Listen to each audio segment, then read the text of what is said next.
Fantastic. Thank you very much. So I'm going to open this meeting, which is just before I start the meeting, I'm just going to remind you all that we are in a pre-election period at the moment. Obviously, we've got a by-election coming forward, so just be wary of that. Welcome to the public, and I just remind everyone, as you've probably seen from my gesturing, that we are live on the Council's YouTube channel today as ever. In accordance with Council Procedure Rule 19.1 of the Constitution of the Council, can I please ask members and officers to stand when speaking? Can I also please remind members that speeches should be limited to 6 minutes in accordance with Rule 12.4 of Council Procedure Rules. There will be exception to this when the leader lays the budget and speeches linked to this where the limit is 10 minutes. Please may I remind members and officers in accordance with Rule 22.2 of the Council Procedure Rules that all mobile phones must be placed in silent mode and no calls should be made or received in the room during the meeting. Point 2 on the agenda is apologies for absence. Do I have any apologies for absence? I do not have any apologies for absence. Well done, everybody. Oh, sorry? Sorry, we've got Councillor Anna Watson, who's poorly. Thank you very much. I hope that's noted. We wish her well. Yes, Councillor Dickinson. And you agreed that her question could be asked by someone else? I certainly did, and I do thank you for asking me that in advance. It's very useful when you're trying to organise a meeting, so thank you very much. May I ask who's taken that question? Yes, if I can remember. Councillor Nesbitt. Okay, well, I look forward to that. Okay, point 3 is minutes of the meeting held on the 5th of January 2022. May I ask that they are approved as a true record? Councillor Dickinson. Chair, I just have to draw your attention to the end of those minutes. Which page? Sorry, I'm just getting there. 32. It says that the business chair asked members to confirm whether they were happy to defer all remaining items to a future meeting, which they did. Unfortunately, many members tried to raise a point of order and the meeting shouldn't have been closed in that way, and therefore that's not an accurate reflection of the meeting. Well, I understand you've been given some legal advice which suggests it was an appropriate way to end a meeting. No, I don't think I have.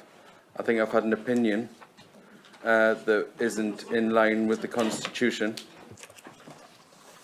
Well, I know you have had some legal advice on that, but what I would suggest, have you got an alternative wording you wish to put as a... Well, it just appeared that everyone shouted so loudly that the meeting was closed, so it just defunct. That's not actually what happened at all. In my opinion, it wasn't, but there we are. Do we wish to approve those minutes as a true record? Can we have a vote on the minutes then, please? Okay. Do I need a vote on that? Yeah, that's right. Well, I'd quite happy to take a vote on that. Show of hands. Are we happy to approve those minutes? Can I say I think there's a majority in the room there? I need a fifth of members to come forward, as you probably know, Councillor Grimshaw.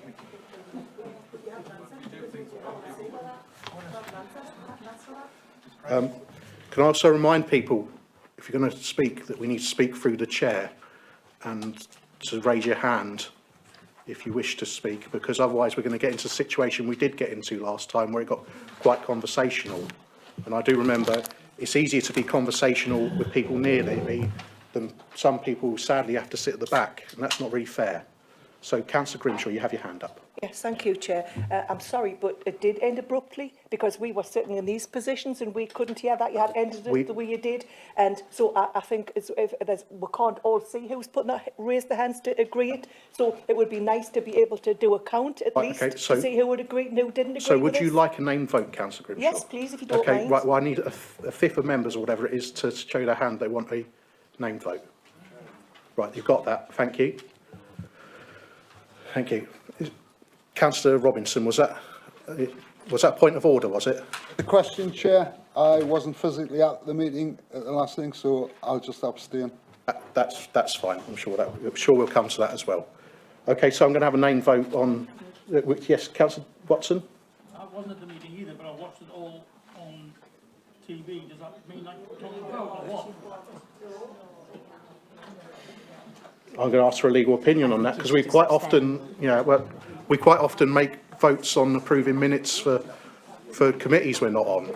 But that's just I think we'll go for abstention, probably, Jeff, anyway. We'll go to Councillor Hill.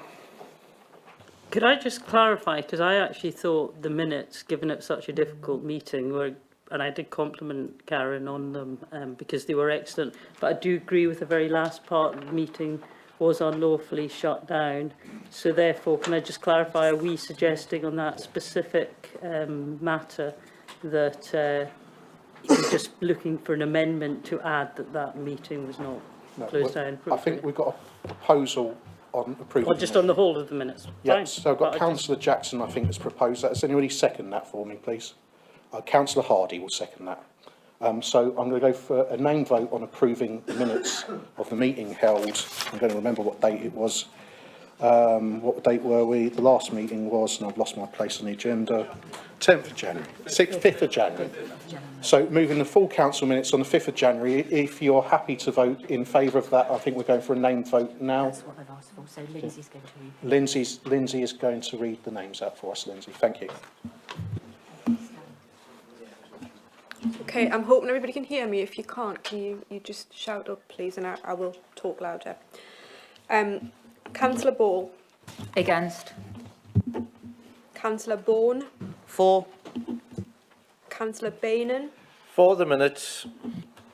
Councillor Bowman. Against. Councillor Bridget. Abstention. Thank you. Councillor Carr. For. Councillor Carty. Against. Councillor Castle. For. Councillor Sesford. For. Councillor Clark. Against. Councillor Dale. Abstain. Can I just check that, Councillor Dale? Abstain. Yeah, thank you. Councillor Daly. For. Thank you. Councillor Darwin. For. Councillor Dickinson. Against. Thank you. Councillor Dodd. For. Councillor Dunbar. Councillor Dunn. Against. Councillor Eschel-Shelvin. For. Councillor Fairless Atkin. Councillor Ferguson. Abstaining as I was absent. Councillor Flux. For. Councillor Foster. Against. Councillor Gallagher. Against. Councillor Grimshaw. Against. Councillor Hardy. For. Councillor Hill. Again. Councillor Horncastle. Okay. Councillor Humphrey. For. Councillor Hunter. For. Councillor Hutchinson. For. Councillor Jackson. For. Councillor Jones. For. Councillor Kennedy. Councillor Lang. Councillor Lee. Abstain. Councillor Mather. For. Councillor Morfitt. Against. Councillor Murphy. Against. Councillor Nisbet. Against. For. Against.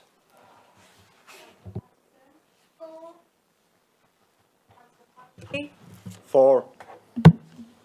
Councillor Purvis. Against. Councillor Reid. For. Councillor Renner Thompson. For. Councillor Richardson. Councillor Riddle.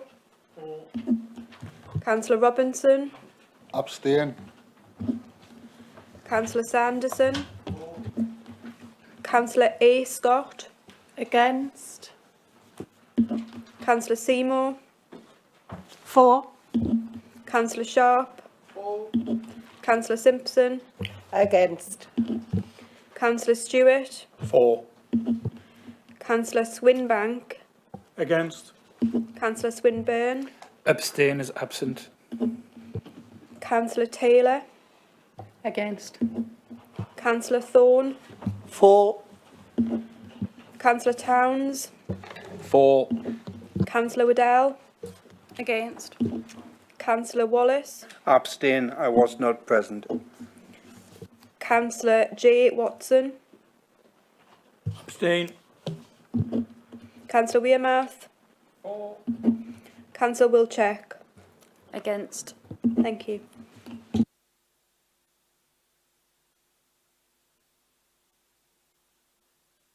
Okay. I'm just giving our staff some time to count those up.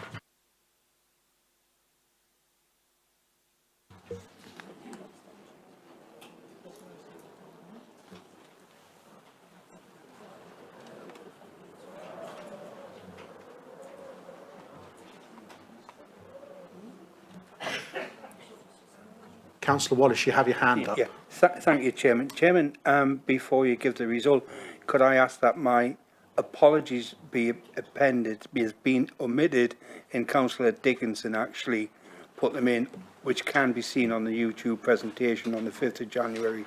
Duly noted. I think that's probably agreeable for everyone in the room.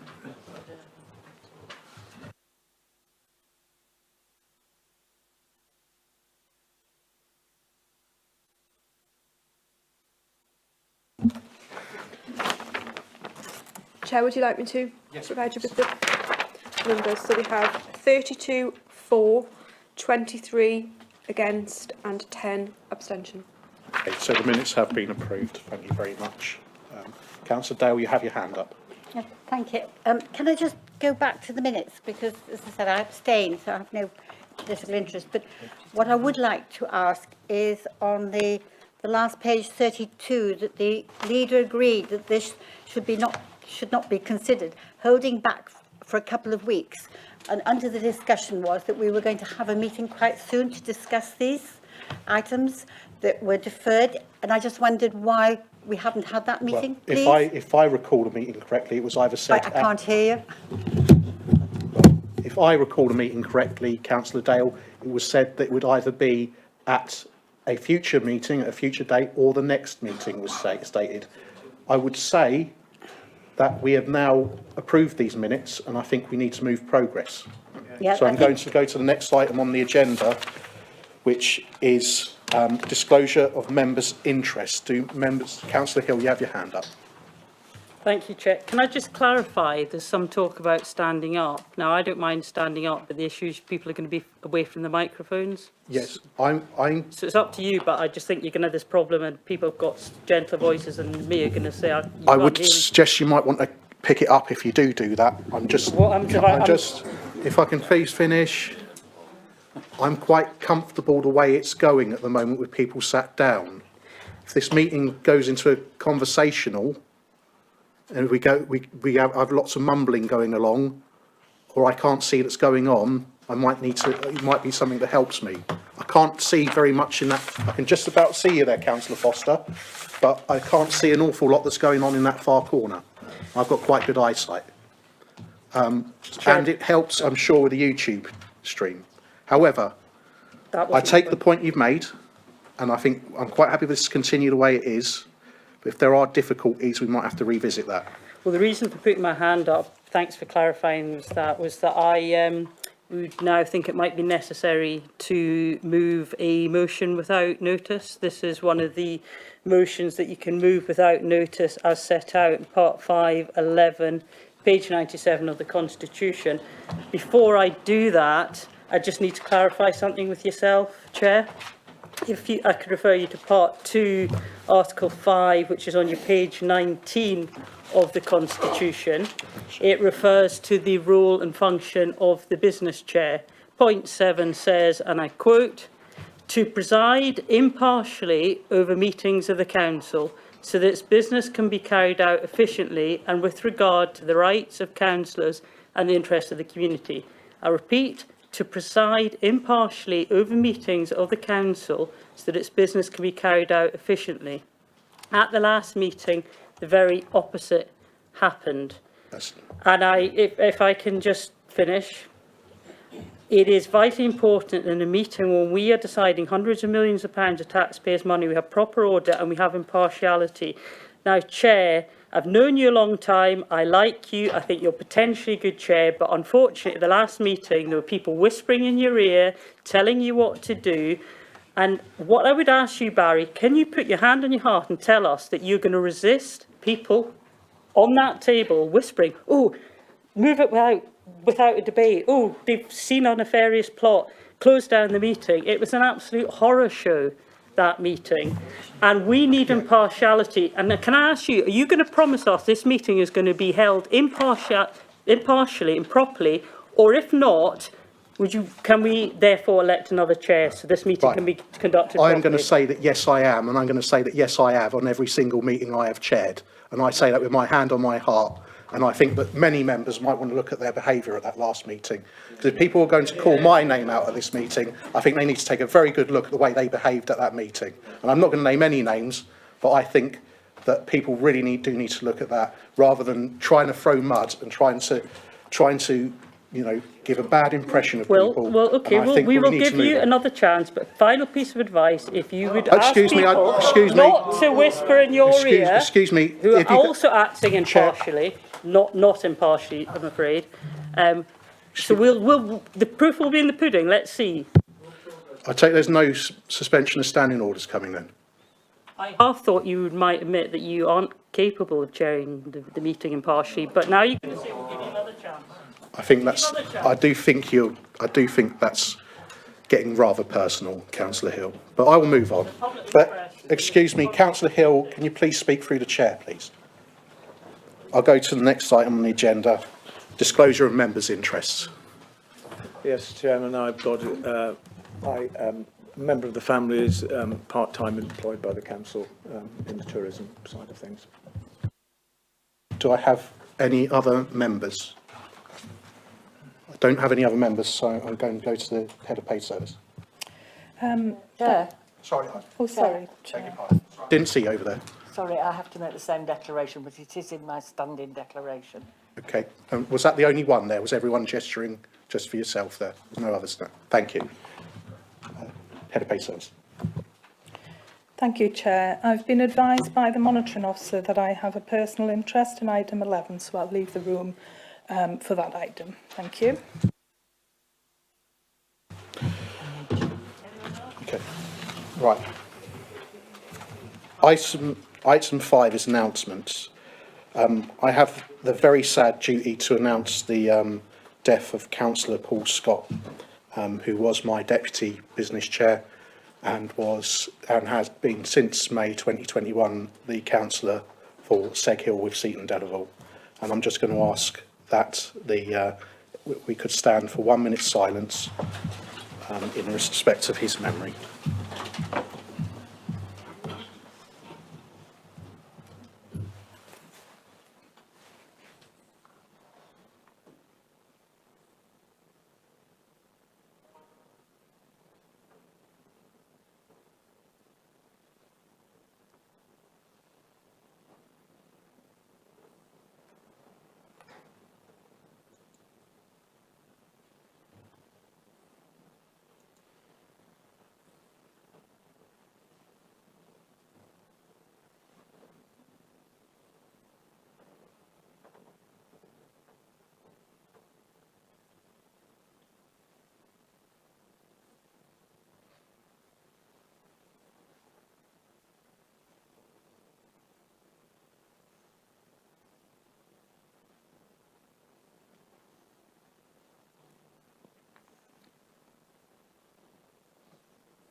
Okay, thank you very much, Council. Right, I'm going to go over to the Civic Head, Councillor Ian Hutchinson, who has an announcement. Thank you, Chair. As you know, I'm Civic Head and really enjoy doing it. Thank you very much. I stand down from the post at the next AGM. I'm having what's commonly known now as my swan song, which is my final fundraising event on the 8th of April. I'd like to formally invite anyone to please come along. Tickets are £35. It is at Linden Hall, a 3-course meal with entertainment. That is also extended to officers as well. I have seen officers at these dues before, and it's great to see you there. And it's a great way to mix and mingle with members and other guests. So if you know anyone who wishes to attend, please get in touch with my PA, Susan Taylor, and she will provide you with details.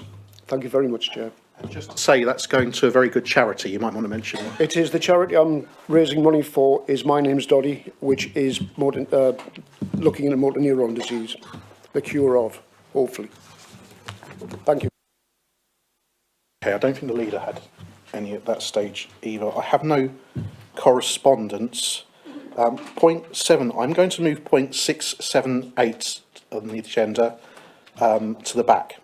And I'm going to take items 9 and 10 in advance of being the budget and associated reports. So can I invite the Deputy Leader to present the budget consultation report, which is item 9 on the agenda. Councillor Wearmouth.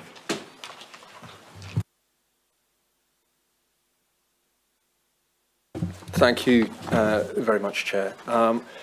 I'd like to ask the Council to consider the notes and summary results of the consultation on the budget undertaken between the 10th of December 2021 and the 21st of January 2022.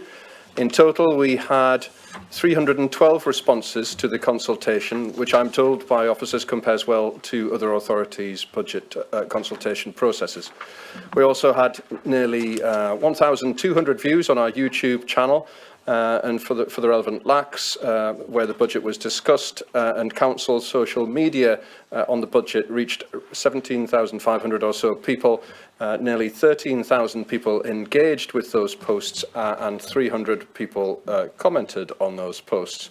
Perhaps unsurprisingly, the public were keen to see spending on adult services, children's services, healthy lives and local services about the same amounts of funding as was currently for business and for community services, yet felt that we should spend less on corporate services. And naturally, as the lead member for corporate services, my officers are feeling a little bit unloved in that regard, but we will struggle on regardless.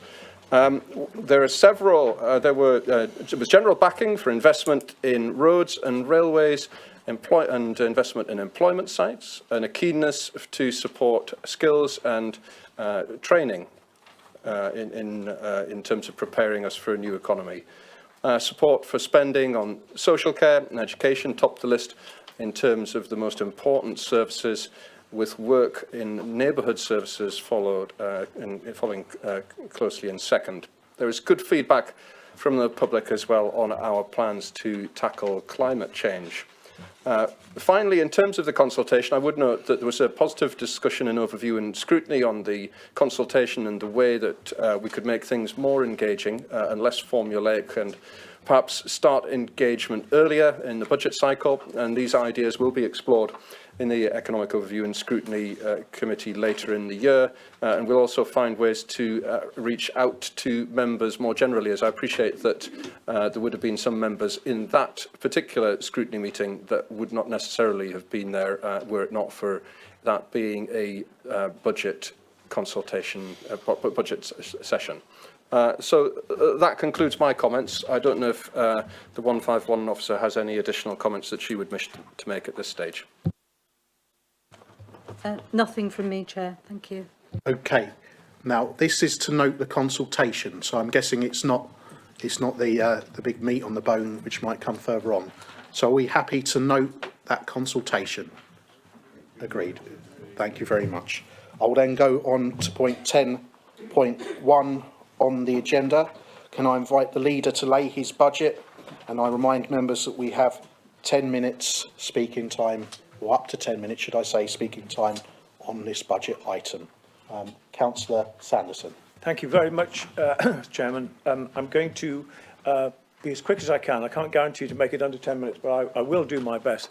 I just need to chuck in one quick thing, which is what I was going to say under Leader's announcements, which is the devolution discussions are progressing quite quickly. I think we will be ready to have a discussion because, as you know, I want all members involved in this decision. We may well have enough to look at the March 30th meeting, which I think is going to be a special council meeting anyway. So I look forward to that. And if you, any of you need any more information in the meantime, please let me know. I'm very keen to ensure that Northumberland retains its sovereign status, so that any deal involving other councils is good in principle, but we must make sure that this council and this county benefit from that. And so that's where I am. I would say I enjoy working very much with the leaders in north of Tyne and also with the LA7. And I would very much like to see closer working together as long as the conditions are right. So hopefully within a few weeks I'll have more to be able to tell you. There are no real options on the table yet, but perhaps by then there will be. And as I say, I'm very keen that all members have their say. May I move on now, Chairman, to this budget? I'm very proud to present this Conservative budget, the first of this term. I'd like to thank our finance team. That's Jan and Alison and everyone else involved. To the Cabinet, who've worked very hard in their separate sections of the Council to come together, and my group, who have been very helpful. I would also like to thank everyone that has been consulted on this budget. That's the local area councils and the members that ask questions there. We've had a wide-ranging session with a number of business representatives who have been very helpful to us as well. And above all, I'm very grateful to our residents who once again have been given the opportunity to have their say online, and they have done so. Last year we tried this for the first time.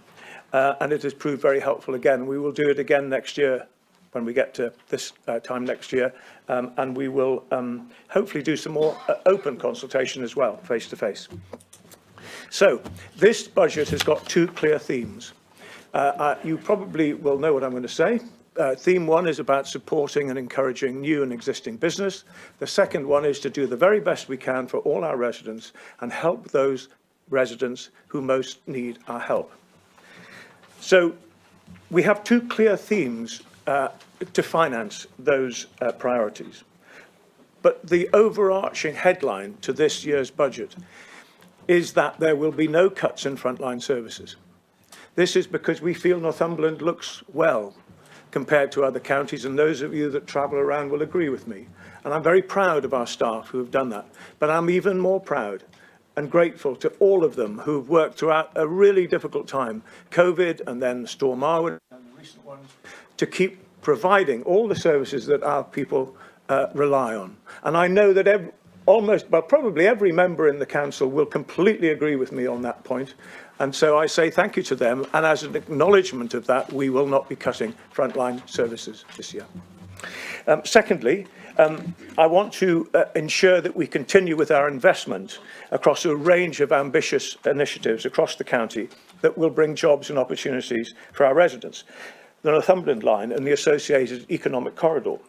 Our good and close working relationship with British Volt and the Port of Tyne, and our encouragement of new investors like JDR Cables, and our work that's ongoing as we speak with potential investors who see what Northumberland is offering.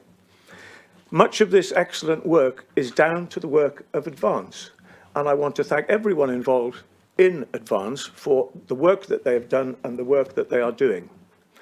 And the mood for investment in the county is wide-ranging. We've got the multi-million-pound Blythe Town deal about to begin, and actually is starting. We've got, in Cramlington, for example, we found £50,000 of new money to provide a blueprint and a plan for the future of that town. We're working on similar projects in Ashington and Hexham as the work we're doing in Blythe. And our excellent partnership with Borderlands and our colleagues across the borders is seeing new money in Lily Dorai and Alnwick, in Ardgeffryn in Wooler, the Berwick Maltings, where there will be a new fabulous theatre, and 7 town deals across the county, which will bring new money to those towns that would normally not expect to see that kind of income coming in. And of course, in Berwick, we've just seen the fruits of our ambition take place by the new leisure centre there. And if you haven't been, I would encourage you to go. It is absolutely fabulous. £23 million, and we are also spending around the same figure in Morpeth, and that will be open very soon for us all to enjoy as well. To help our market towns and businesses, we are investing in new car parking spaces, and we've agreed once again to be one of the very few councils in the country that will not charge for town centre car parks. We do this to support our businesses and our market towns for the benefit of tourism and also for residents. And speaking of Berwick, Mr. Chairman, our commitment to provide very significant funding to Berwick continues. It continues in a number of ways, not least in providing the commitment to spending a great deal of money on schools and education in Berwick, but also the same commitment to Seaton Valley, where we will see work starting fairly soon, and also for Amble. Now, there's been a bit of naughtiness around Amble, and the suggestion that the money wasn't there. But the money is there, and the members of Amble know that very well, and I'm glad to have been able to put that rather naughty story to bed. We're also working with Northumberland College to help provide new and exciting opportunities for skills training across a wide range of subjects, helping young people develop new skills. And equally important is our commitment to ring-fence £48 million over 4.5 years to provide with partners new affordable housing. 48 million over 4.5 years to provide new affordable housing. Our climate change action plan shows how passionate we are about this priority. We're finding 5.8 million for home insulation and a continuing programme of installing more EV chargers. And this year, we have introduced a new fund called the Climate Change Community Fund, and £50,000 that will go into that for local groups to bid into to do environmental work in their localities.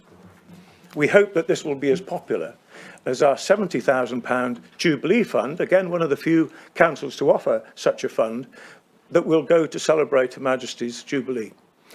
This has been hugely successful, and I think I'm right in saying something like 200 applications have already been made.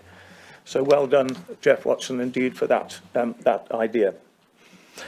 We've also set up a fund of £200,000 to help deliver improvements to those hotspots in the county where fly tipping is still an issue. And I know that some members represent those areas, and they will be glad to see work carried out there. And we've also found funding to prepare a new pilot food waste recycling scheme to build on our successful glass pilot scheme as well. Now, like our previous Conservative administration, improving our roads is one of our key priorities. And we are finding an extra and new £2.2 million this year for our U and C class roads. And that money will be ring-fenced simply for those type of roads which often have to just manage to try and get some real improvement in those over the coming year. I also need to thank local member Councillor Trevor Thorne, in whose patch is a place called Todstead.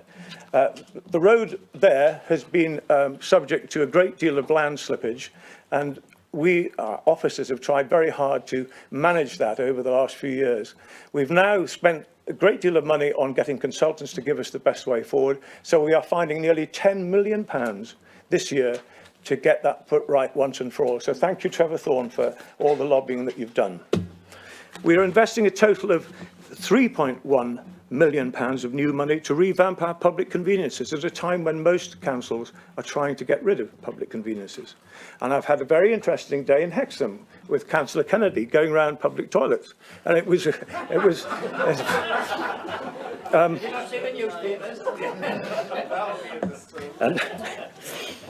and it was very interesting. So that's one town. So that's one town that's going to benefit from this new funding.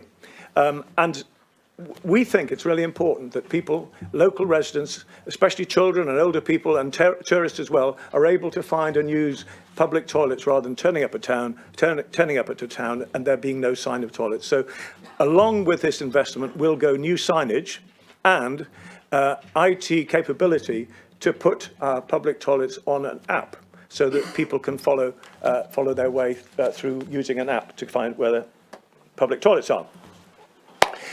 Over the last year and a half, our public parks and open spaces have proved a godsend, and many of you have told me this, to local residents, to be able to find peace and quiet, get closer to nature, enjoy fresh air. So because of that, and because people want us to continue to invest in these, we're finding £1 million extra to put into a parks enhancement programme that will go across the county. And we've already heard interest from Choppington, for example, who are keen to have their parks there given attention, and we will work across the county to do this. Now, Mr Chairman, turning now to our ambition to bring a new political and hopefully cross-party approach to tackling inequalities. I'm very proud of all our staff and all our partners and all our volunteers who work very hard in this area, and they've done great work. But I think, personally, this council has not yet given sufficient political muscle to ensuring that we make real progress in trying to deal with the inequalities that we find across our county. So as a starting point, I've invited over 100 key stakeholders, including opposition leaders and hopefully one or two of their groups, to come to the first ever Inequality Summit at the end of March, to pull together an action plan to which I've placed £50,000 of new money to take forward actions from that, so that it won't happen straight away, but hopefully over the next 3 years, we will start to see a real change in this position.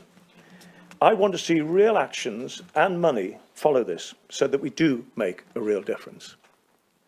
So to demonstrate our commitment in helping people who need our help the most, we're ensuring that anyone who struggles with the rent increases that we know our council houses are going to be involved in, we know that figure's 4.1%, as all councils, apart from Darlington, in the North East are charging their residents.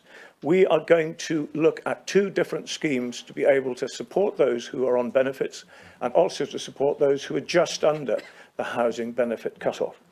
And you will see in the recommendations, which I'll come to in a moment, what we're talking about there. I did pass this detail on to our group leaders, and I hope that they managed to find the detail they wished. So I hope you can support this.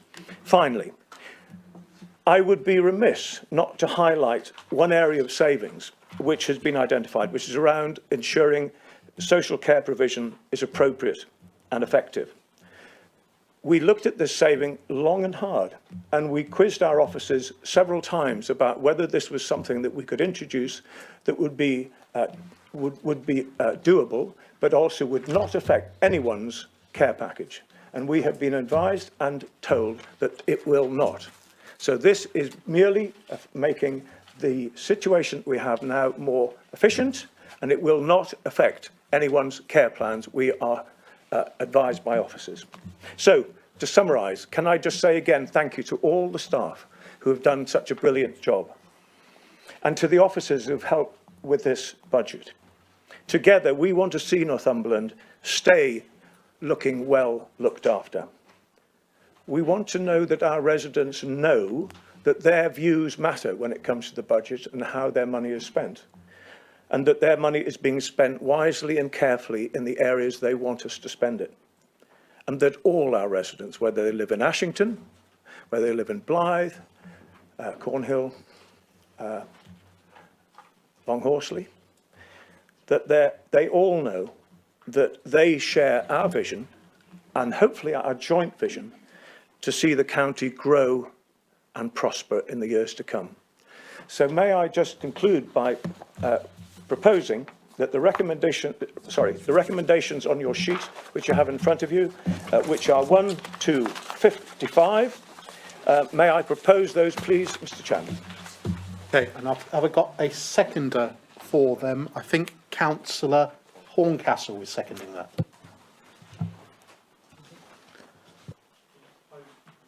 Did? Colin Horncastle seconded Not that. me. You've seconded it? Yes, I did, sorry, Yeah. yes, I did.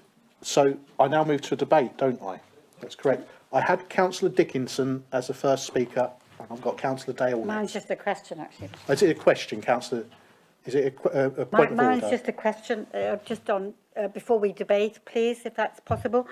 On page number 45 of the recommendation, it says, agree delegation to Cabinet to approve individual projects which propose to utilise the flexibility of capital receipts. I just wondered if we could have an explanation of that, please, before. I think it's only fair that the council should know exactly what this is responding to, please. Can anyone answer that question quickly? Chair, it's on page 36 is the detail that supports that recommendation. Flexible use of capital receipts, and so paragraphs 150 to 154. I'm sorry, I can't hear. Sorry. Shall I repeat that? Page Yeah. 36. Page 36, Councillor Dale. And it's in the flexible use of capital receipts section of the report. Yeah, so that's... Yeah, so that is paragraph 150 to 154. Okay, now I'm going to open the debate, and Councillor Dickinson, as Leader Opposition, I'll put you in first. Thank you very much, Chair, and thank you, Councillor Sanderson, for sharing your recent toilet experience with Councillor Kennedy. I mean, very important part of the budget, no doubt. Anyway, from the point of view of the opposition, this is a budget for 330,000+ people in Northumberland. It's a budget that is actually full of frontline service area cuts, Glenn, and to say otherwise would be untrue. We've just heard from the Cabinet member there, from a public question time, that some posts have been taken out, that they're called frontline posts, and they will continue to be impacted by these savings measures. In terms of the levelling down in Northumberland, we continue to receive a far less settlement than other areas. And when you do comparisons between northern councils, including this council, and other county councils that are Conservative-led, they are getting a far better settlement than we are, Glenn. And you are our leader, and you remain our leader for the time being. So it is really important that you fight for the settlement. And this settlement wasn't a great settlement. It was a settlement that left you only able to make a year budget. We normally have a more stable position than that. We have rising food and children's poverty across Northumberland, completely out of control. We've got food banks and universal credit claimants coming out of our ears, and the Revs and Bens teams that are having to deal with those. We've got officers raising concerns about a capital spending programme that will exceed £1 billion in the name of Northumbrian people. And we'll have a whole range of other things in relation to that. But actually, the staff themselves have delivered well. They responded well during COVID. They responded well during the storms. The staff themselves continue to take more and more of a workload from those posts that you don't call frontline workers that are deleted in the background. And what we're saying is that this is a budget that we can't support today on the basis that it is targeted in the wrong areas. Young people have extreme difficulty dealing with COVID. Lots of us talk about older people and people in care.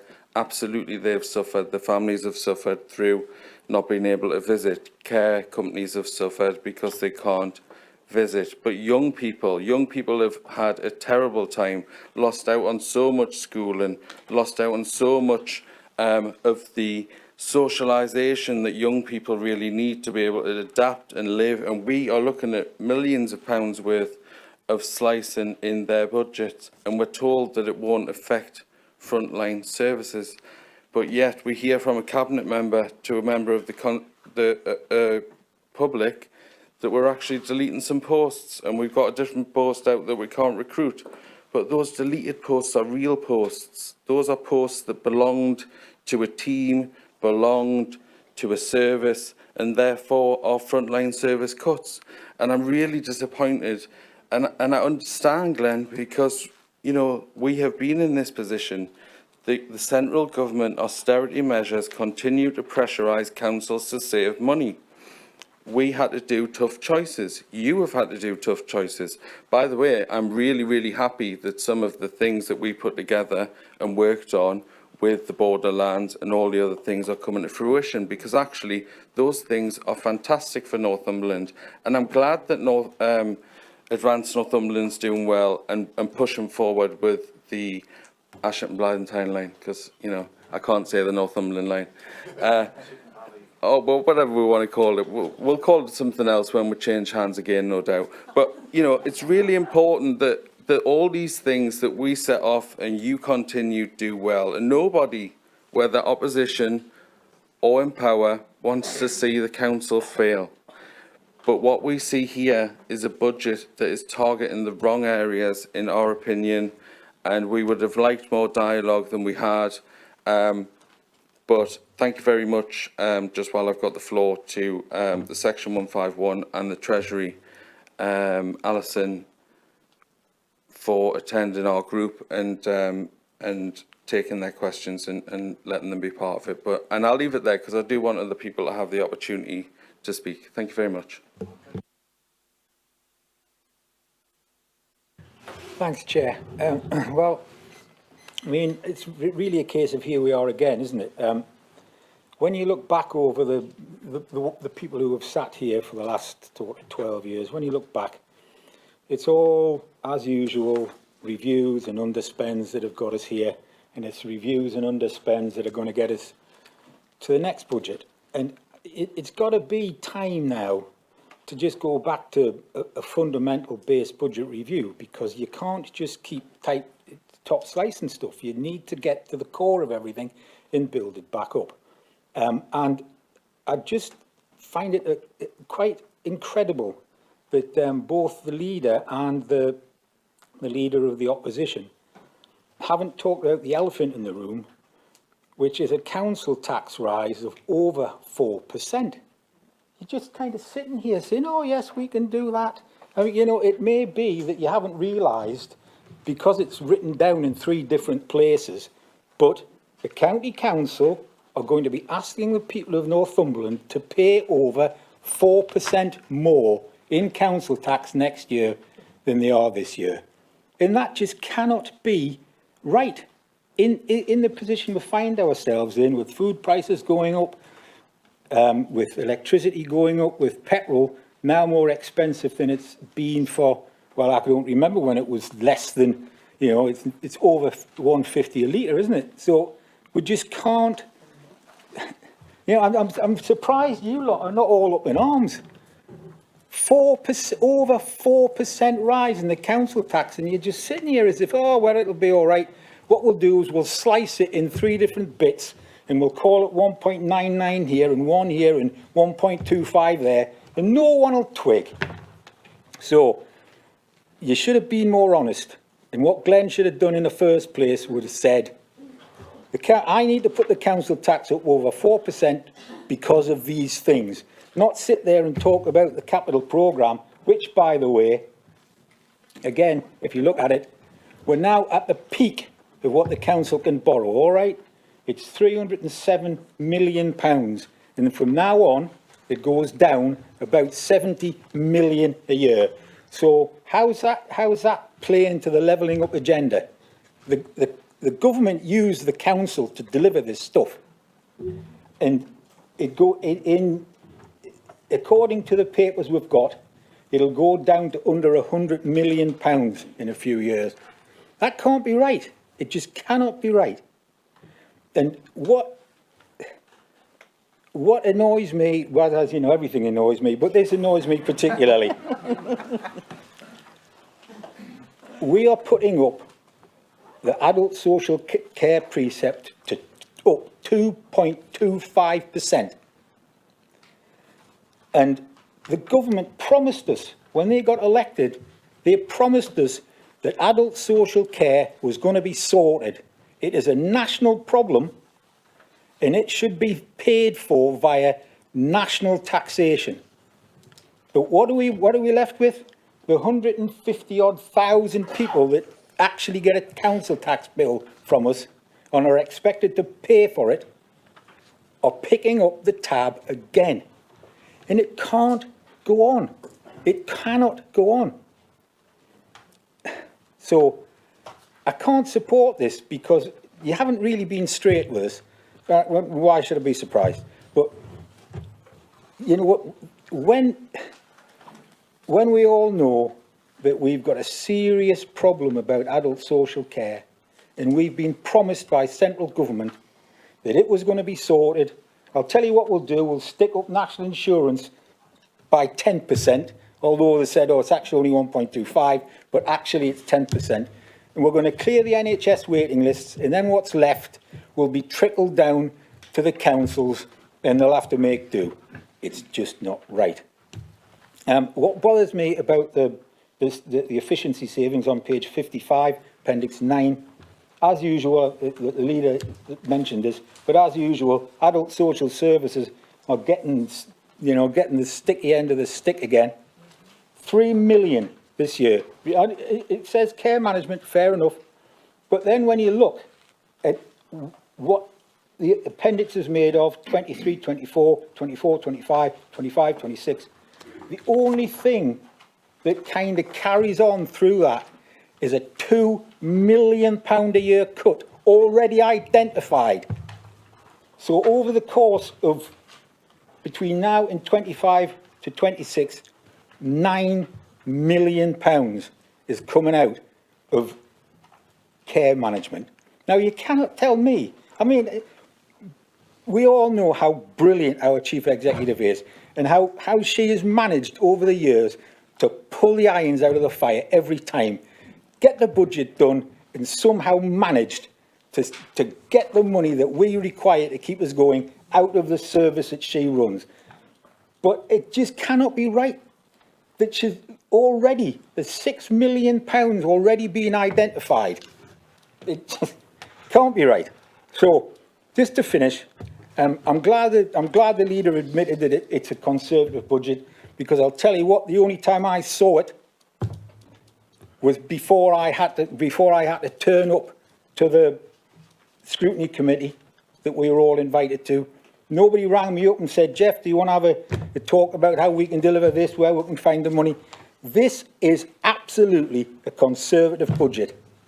And you've got to rely on your people to get it through, because I can't vote for this. Your budget, you should have asked us what we thought before you'd written the thing. And the leader, if you remember, wrote this down. I hope that's the Labour Party. Sorry, I apologise. And what the leader said was there were two themes in this budget. There's actually only one theme in this budget. The theme is charge people more, but don't actually tell them. Thank you. Councillor Reid, I'm trying to alternate into party orders, so we don't have a group from one party and then a group from the other. So I do apologise if you're a little bit down because someone from your party colleagues has put their hand up for someone. Acknowledge you, Councillor Morfitt. I will come to you in a bit. I'm going to go to Councillor Ball first.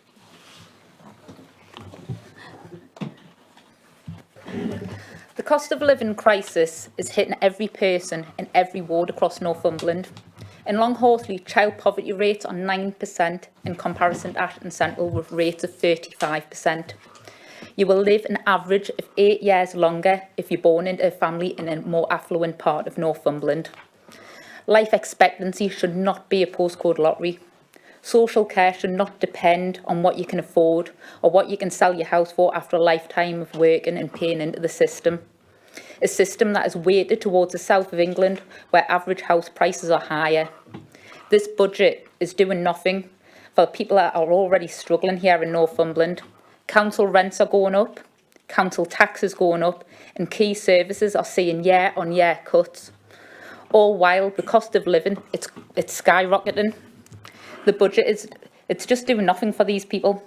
Food has gone up 4.7%, clothing and footwear up 14%, fuel and lighting 23%, yet wages they're not increasing by anywhere near this. How can we be cutting budgets to youth services in a time when young people are struggling with mental health issues? How can we be cutting budgets when schools are setting up food banks to ensure kids have food in their bellies when they get home?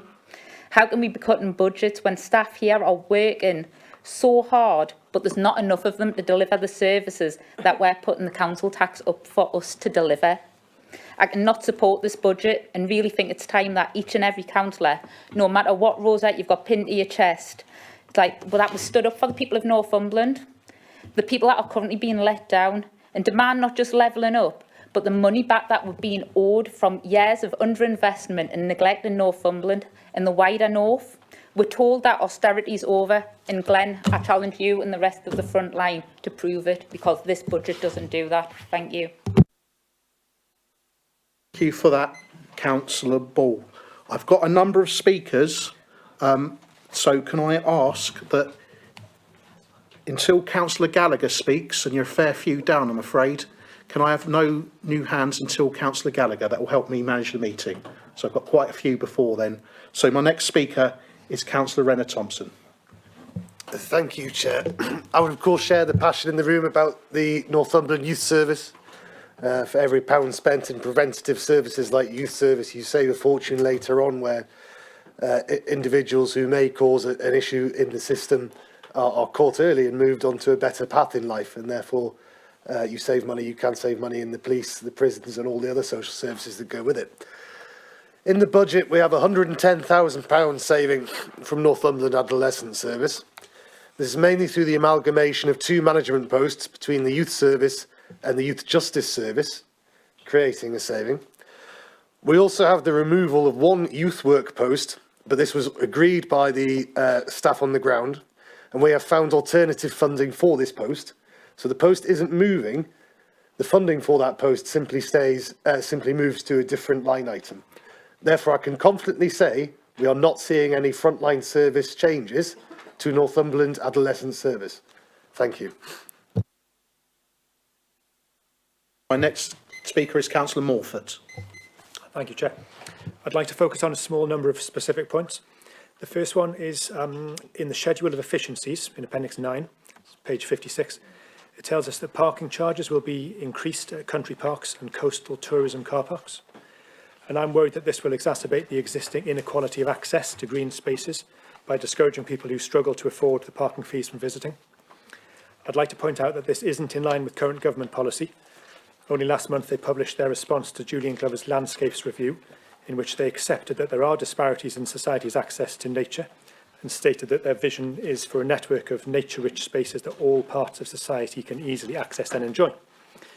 It's not in line with the County Council's policy either, given that there's currently such a strong focus on combating inequalities, as Glenn just told us. So I'd like to see the increases to parking charges at country parks and coastal tourism car parks to be reconsidered. My second point is that in the equality impact assessment, which is pages 68 to 69, it says that the savings are likely to disproportionately affect women, and it also says that there isn't much that can be done about that. I appreciate that the disproportionate impact is simply because women use council services more than men, but I'd like to seek reassurance that everything which can be done to mitigate the impact on women has been done. I accept the savings are necessary, but I'd like to know whether a serious attempt at restructuring the savings to balance the impact upon the sexes has been made. Finally, I've heard that the County Council has an international business, and I was hoping that the budget might shed some light on its finances. It doesn't seem to do that, and I'm wondering if anyone can explain to me why it doesn't. Thank you for that, Councillor Morford. My next speaker is Councillor Murphy. Thanks, Chair. I have 2 questions. The first one relates to the level of capital borrowing requirement. I think in any political era, taking our current capital borrowing well above £1 billion, they're eye-watering figures. But in the current interest rate situation, and with the international situation being as it is, I wonder what our backup plan is if we get ourselves into a pickle with both of those scenarios.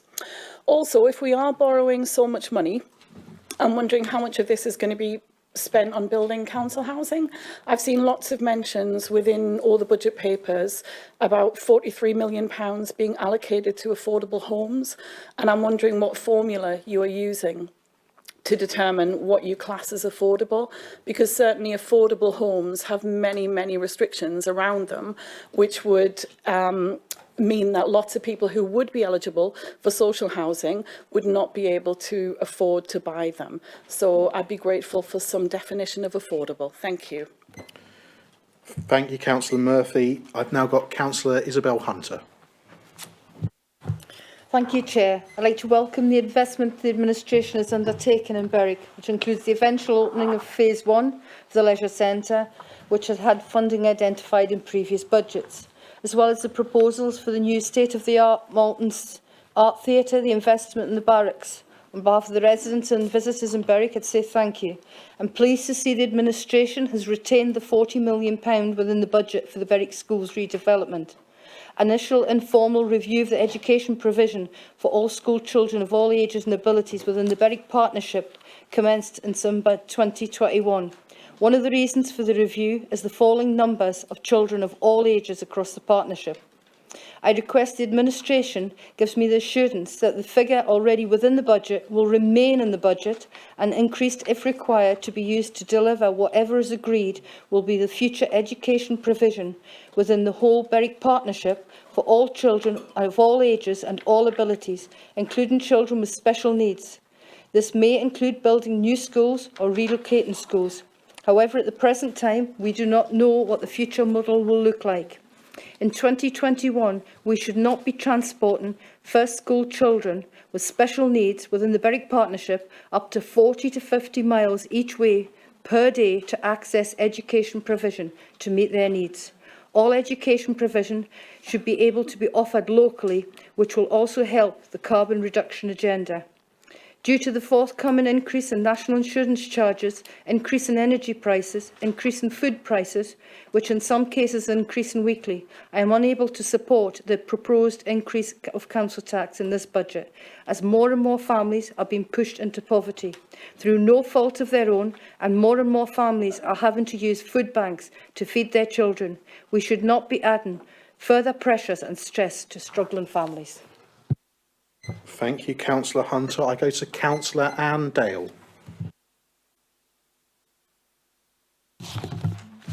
Just put this down.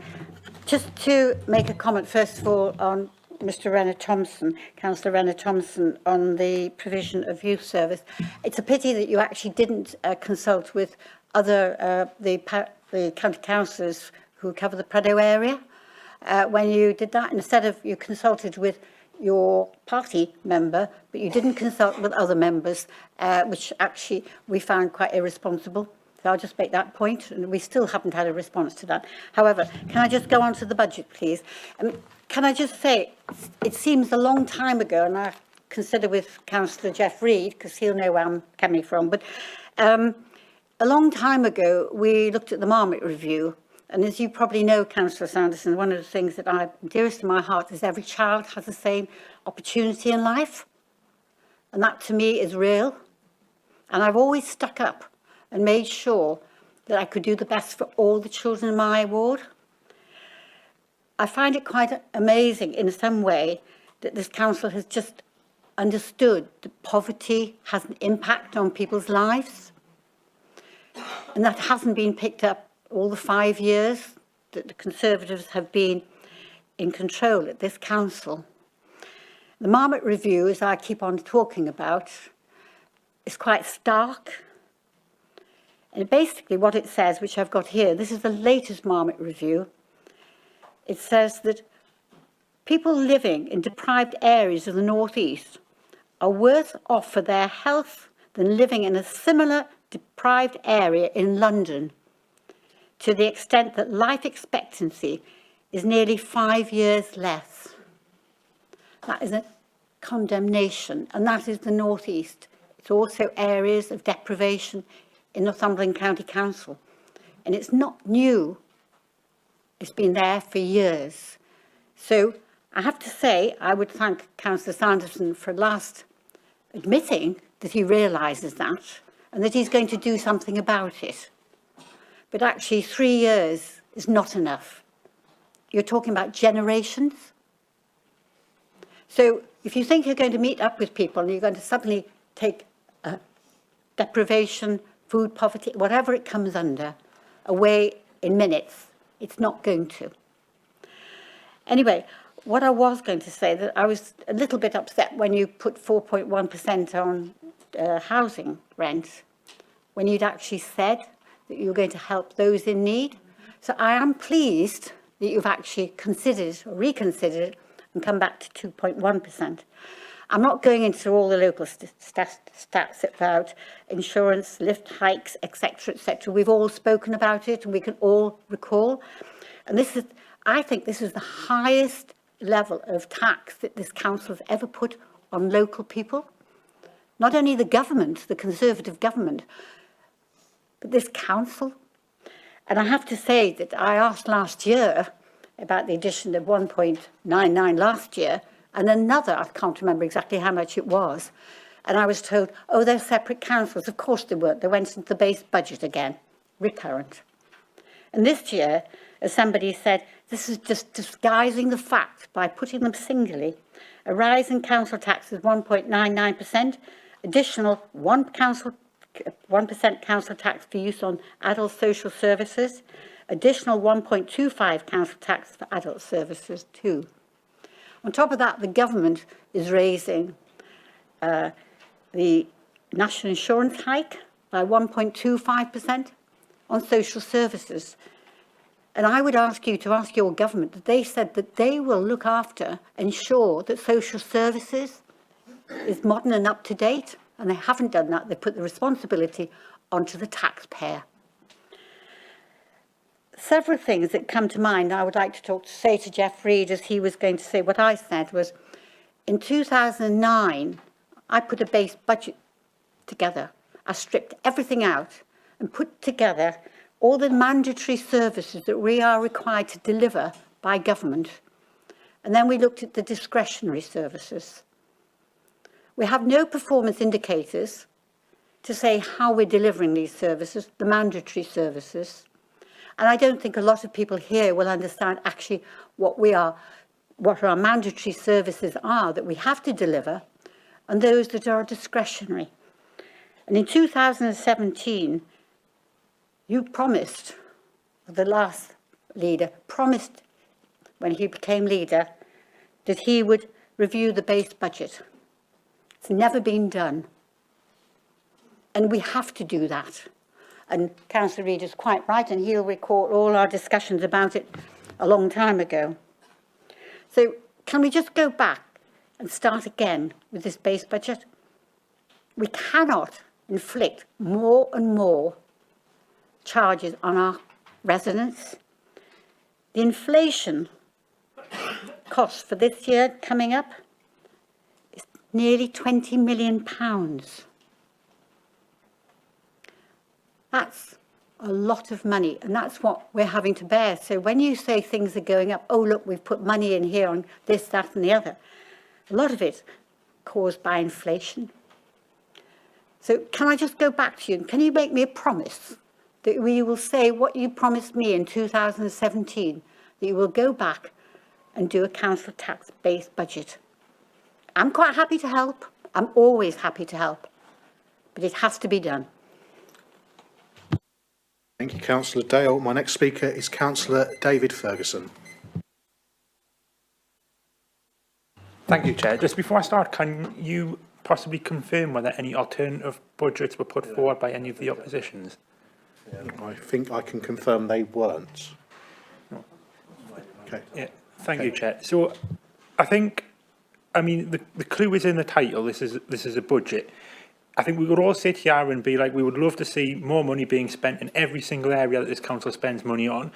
But unfortunately, the hard work has to be done to fit this into the budget. And there's members and officers have been involved in that process and have done that hard work and produced for us a budget that's clearly not an easy thing to do. And I'd like to thank them very much for the hard work that they've done. It's very easy to come into this room and get on your soapbox and pull this to bits. But if you're coming in here with problems and saying that you don't want to see this, you don't want to see that, but you're not coming in with a solution, you're not coming in with you're not going to sit there and do the work to put in an alternative budget, then what do you know what I mean? You can sit there and get on your soapbox, but do the hard work and put in the alternative budget. And no doubt we will see tomorrow or on Friday the stock image of Councillor Dickinson leaning against a tree in his sunglasses in the Northumberland Gazette, criticising this budget, but let's see what you're going to do instead. I, for one, welcome this budget. I think it's responsible. If we can make savings without cutting services, by doing things better in moving forward and looking at the future, that's a good way to do things. I also think I really welcome the investment in schools in Seaton Valley and also into the public conveniences. It's something that we've needed for a long time. And it's great to start seeing some of these things happen. The Northumberland line going in and things like that you see in this budget are going to make a fantastic difference to areas like mine in Seaton Valley, in the Hartley area, that have been neglected for a long time. And it's fantastic. And I welcome this budget and thank you very much to those who've been involved in putting it together. Point of order, Chair. Right, what? Point of order. Yeah, second, just a second. Yeah, thank you. Point I've of got order. a point of order from Councillor Grimshaw. Thank you very much, Chair. May I just say to the gentleman who's just spoke that when we were administration, the Tories did not put an alternative budget in, and Councillor Jackson probably... Point of order. Point of order. This you isn't did, a point yes. of order. This isn't, no, you're right, this isn't a point of order, actually. Well, yeah, This seems to be a bit of a political sorry, but I speech. just get my point across. I said that. The thing is, it wasn't... Councillor Grimshaw, I think if you want to make a point, I think I can put your name on the list. Well, I'm sorry, but it's political. I mean, this gentleman's being political. Excuse me, I'm going to move progress. It's not a point of order about what's been said. Councillor Robinson. Thank you, Chair. A bit of advice, really. I've got a budget question and members' questions. You've changed the running order of the agenda, which is like taking my question out of context if it's asked later. So can I ask it now? Thank you. Like many residents, I'm baffled why we're putting up the adult social care charge at 2.25% in the proposed budget, or even why it's there in the first place. Now, central government have said their almost 10.5% increase in national insurance contributions is to once and for all sort out the social care provision problem. Are we not dipping into people's pockets twice for the same reason? Yes. Okay, I'm sure that will come up in the summing up. Someone will have an answer for that. Councillor Richard Dodd. Thank you, Chair. I'll stand up because I think we're a hair's breadth away from getting into the chamber, which would be a welcome thing to happen, because we seem to have lost the ability to stand up and say and not read, but to give it as it is. Remember, this is a £17 million refurbishment. We could have been in an £80 million brand new building with a lot of debt. That is a lie. And I just want to remind you all that when the bill drops through the door, there are some bits on there that come from other places. The Police and Crime Commissioner is going up 7%, following from a 12% of last year or the year before, I can't remember. And there is a leader of a town council in here who has put his council tax up by 28%. So just remember. Thank you. We've missed that. Let's go to Councillor Brian Gallagher. Thank you very much, Chair.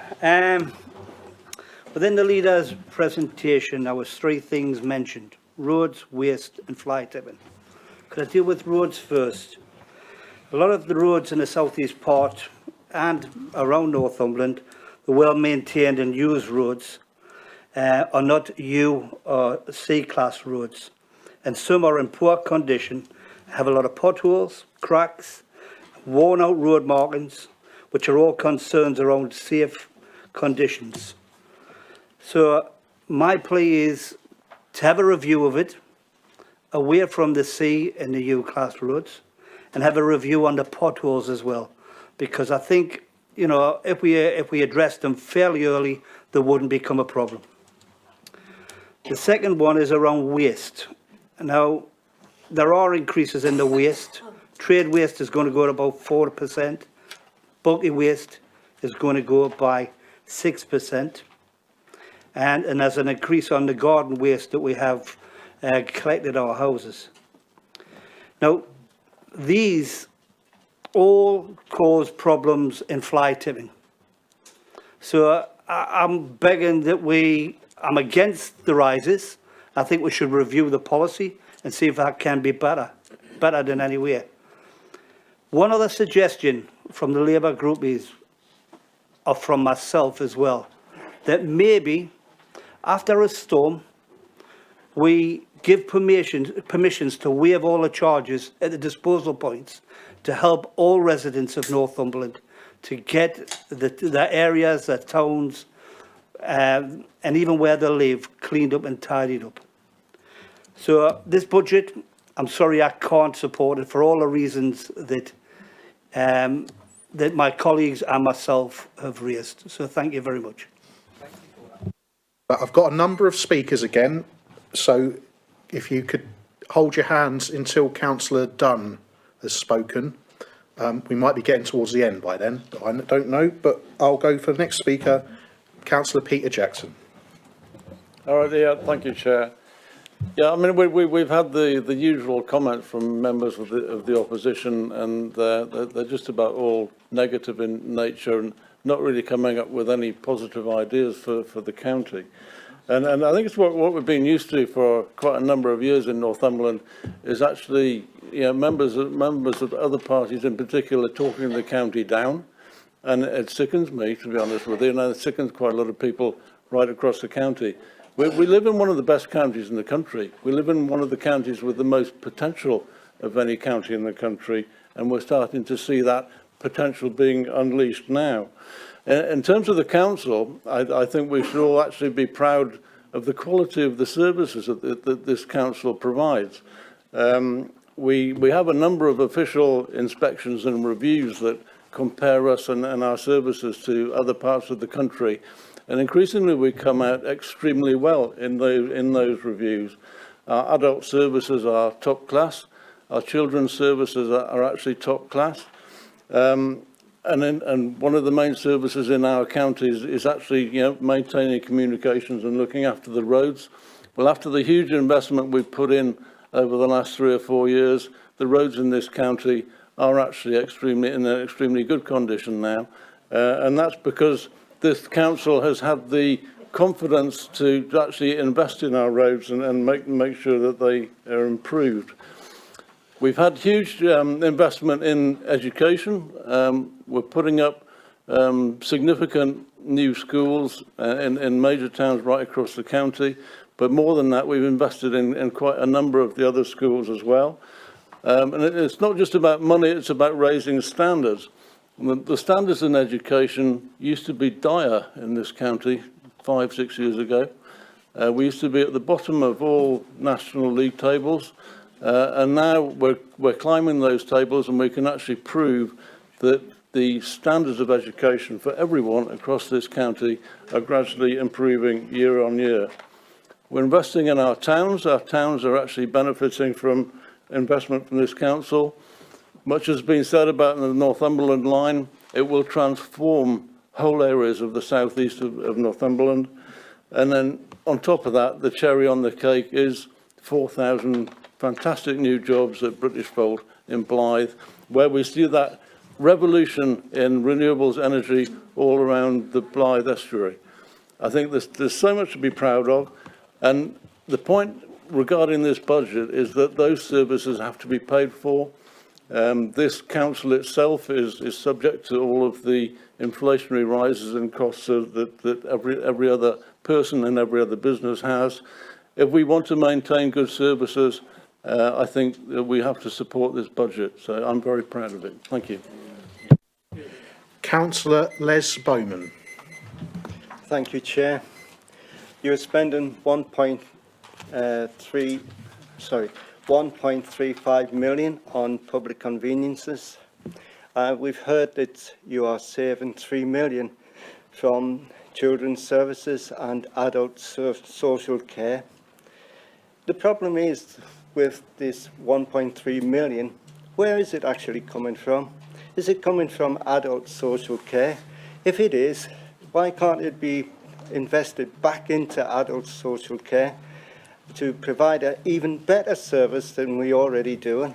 Can we not booster up this important facet of our services to the community? When you consider the amount of poverty that there is there, and you're asking for more money coming in from people using this service, the problem we got here is that usually these people who are relying on this service are at their wits' end anyway. You found 3 million, which is great.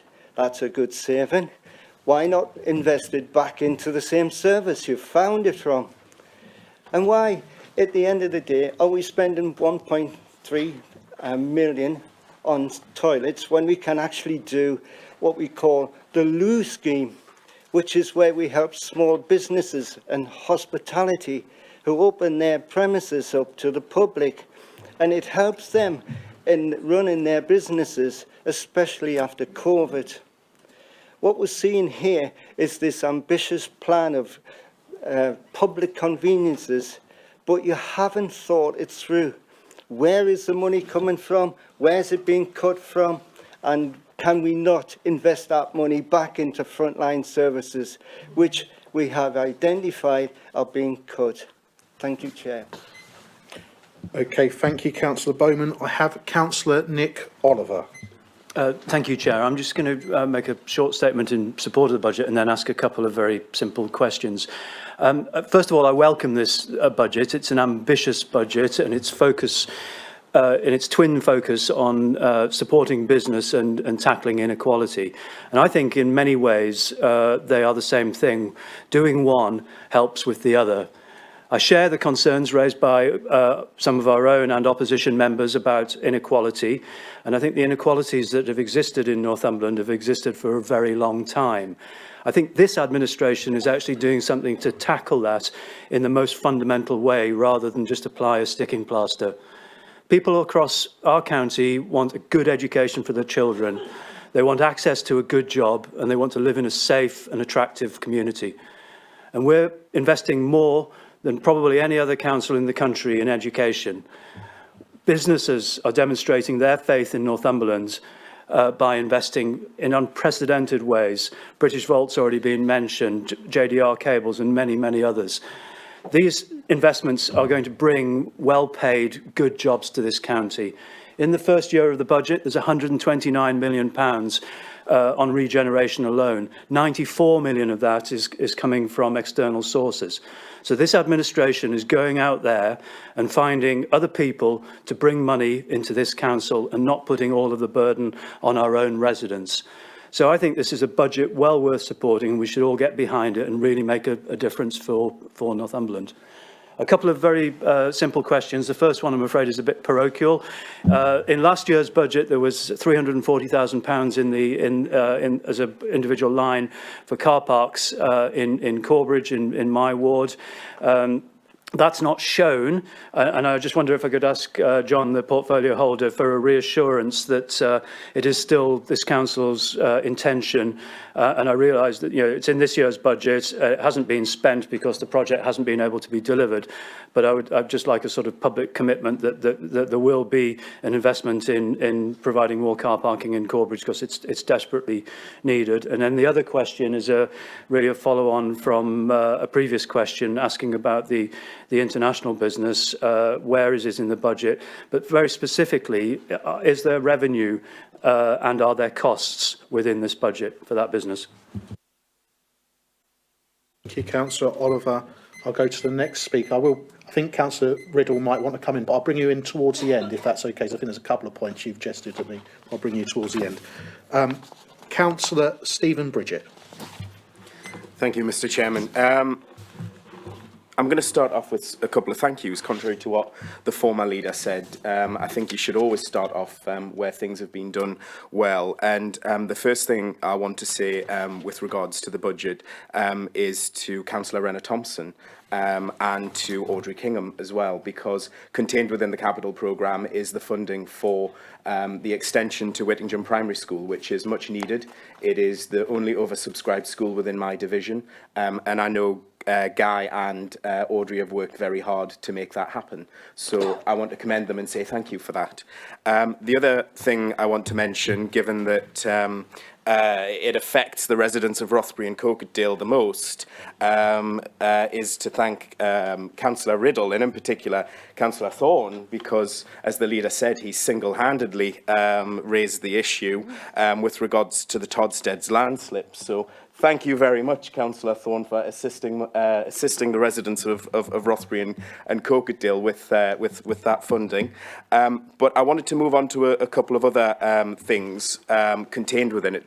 Obviously, say thank you for those things contained, because they will benefit the residents that I represent. But one of the issues raised is with regard to the funding allocation for affordable housing. Fully support it. Any of my colleagues that sit on the Northern Area LAC will know about my passion for affordable housing. What the difficulty and the issue I have with it is the delivery of it. How long will it take? And Councillor Riddle is nodding his head because he knows exactly what I'm talking about, because it's about 3 years since we first met on the site in Rothbury, where we may have affordable housing sometime in the future. I do not know when, but 3 years later, it is mentioned in the budget yet again this year, but I remain in hope that it actually comes to fruition. Councillor Sanderson mentioned the borderlands, and the residents of Rothbury are exceptionally grateful for that funding coming. He said that we don't expect it. Well, we do expect it, it's just often we don't get it. So we are grateful for that, and I hope that all those involved with the Borderlands project from the Rothbury community can show the council what it can actually do with the funding that's being allocated for that. One of the things that I did want to mention is because a big issue has been made around public conveniences, and it's disappointing that a tourist hotspot like Rothbury still continues to have such dilapidated public toilet facilities, given that we have the National Trust property at Cragside on our doorstep that attracts 250,000 visitors a year, and a lot of those visitors come into Rothbury. So possibly at some point in the future, it would be good to look at those public toilets that are contained within the Rothbury area. But, and this is the crux of what I want to say today, and I think it was Councillor Ferguson that mentioned it earlier, was with regards to nobody's proposing where money can be saved from. Well, I'm going to propose somewhere where money can be saved from, and it's interesting that it was mentioned by Councillor Wearmouth in the consultation that residents during the consultation wanted to see cuts to corporate services. And I don't know if anyone has been on the County Council transparency page for the last 2 months, where you get to look at the payments that are made over £500 with regards to what's leaving this council. And for the months of December and January, the corporate services budget, and this is coming out of the revenue side of things, has spent more than £100,000 on interim consultants and legal advice. So much so we've got legal advice coming out of our ears. That's £100,000 in 2 months. That could provide 4 highways workers. That could provide 5 people that work in refuse collection. And what I want to ask is that corporate services expenditure going to be allowed to continue? Because it is exorbitant when you see where it is being allocated. And I'm not going to go into detail, but you can see clearly where it is being allocated and what the money is being spent on exactly. So, yes, I would like to see some savings. But those are the areas that I want to see the savings in, and I would like to see that money repurposed to the benefit of the residents of Northumberland. Thank you. Thank you, Councillor Bridget. Councillor Kath Nisbet.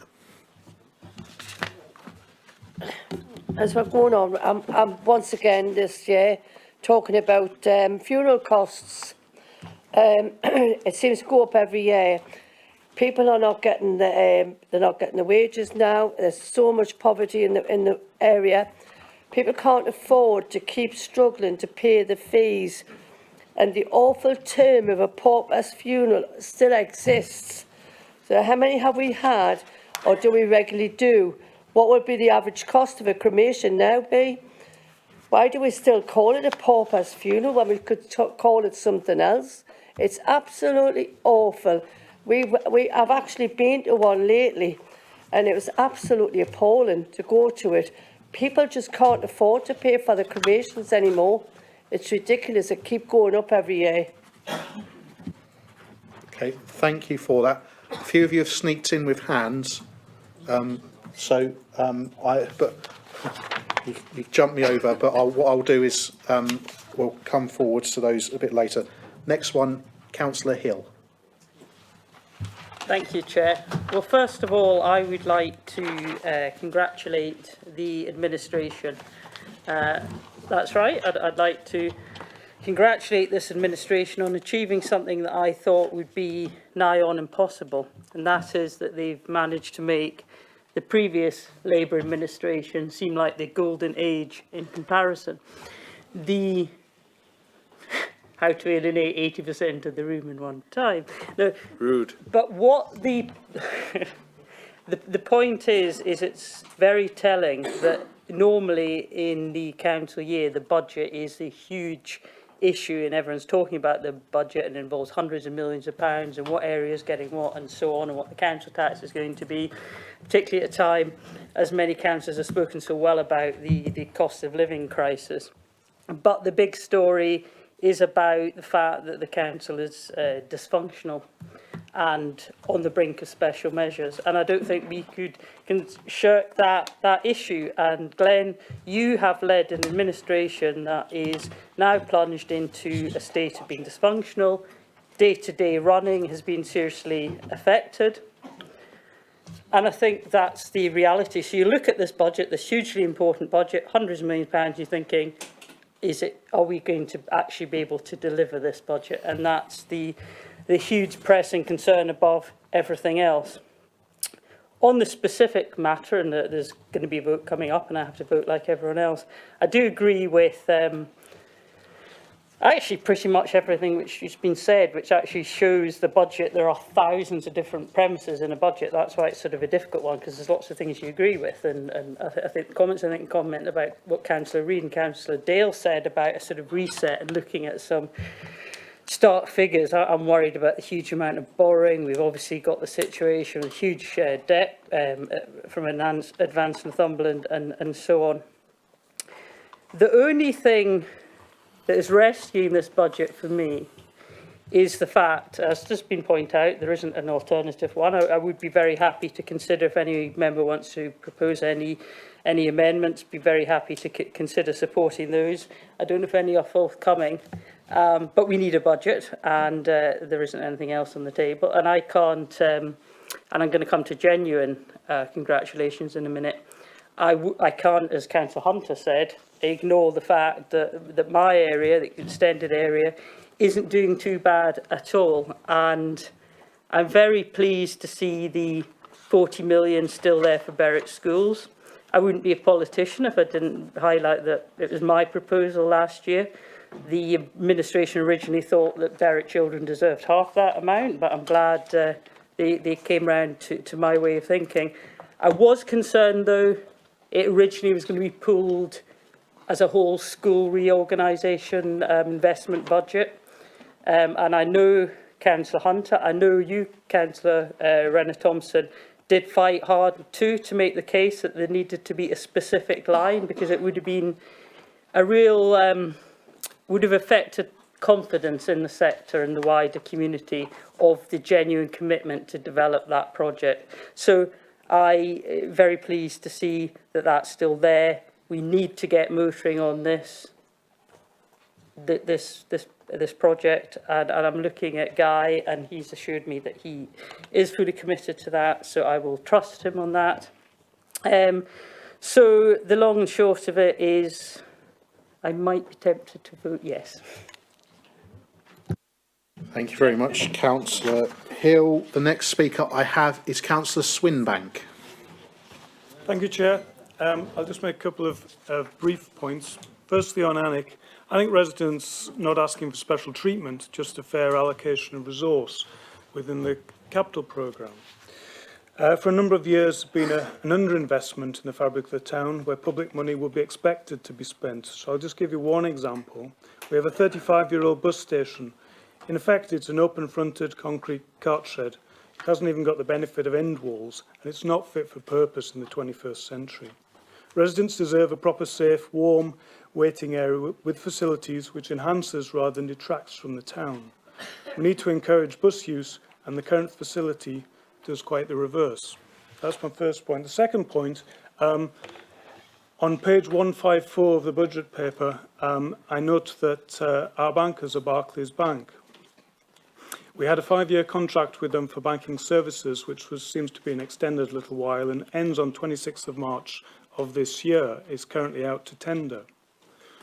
Barclays Bank comes top of the ethical consumer list for banks to avoid for its funding of climate change. Ethical Consumer also says that it is the biggest banker of fossil fuels in Europe. As a council that have committed to aim for net zero by 2030, we need to do better. We need to consider this, and I'm asking whether the portfolio holder for corporate services would agree to meet with the Green Group and finance officers to further discuss the matter. Thank you. Speaker is Councillor Dunn. Thank you, Chair. I've got a couple of things I would like to address. First of all, the amendment that was proposed. I'm pleased to note that the Cabinet, having looked at the 4.1% rise, sort of went back and reconsidered. And what I would like to do was sort of congratulate and members of the Corporate and Economic Growth Overview and Scrutiny Committee and other councillors of other scrutiny committees that attended on that day for pressing that point, because I don't think for 1 minute that if it hadn't have been brought up at that meeting that this would have been reconsidered at all. We would have been stuck with the 4.1%. I do think personally in my ward it does very little, or it doesn't help any of my residents at all, because we have no council housing. So, but I think we need to realise as well that residents who live in other sorts of social housing are possibly going to still be hit with that 4.1%. Overall, I can't support this budget, and mainly because of the big rise in the council tax. As a parish and a small villages, I think, are coming off very poorly in this budget. Small parishes are having to keep their precept at a minimum. They can't put a council tax rise on because it would just add to the burden of residents. But I'm pleased to see that the council tax discount scheme has been updated for 2022-23, introducing the hardship payment for, is it £200 for working age council tax claims. But I do have grave concerns that this is the third year that this council has done this from the COVID hardship fund, and that funding won't last forever. And I really think we do need to consider re-establishing the 100% council tax support level, as other councils such as Stockton have done recently. And this, to my mind, would result in a much easier scheme with an easier application process. I've got a couple of questions that I want to raise about Active Northumberland, and a bit clarification, if Councillor Watson could probably do that. Can I just ask, this budget plans for some 600,000 to be slashed from Active Northumberland's management fee over the next 4 years.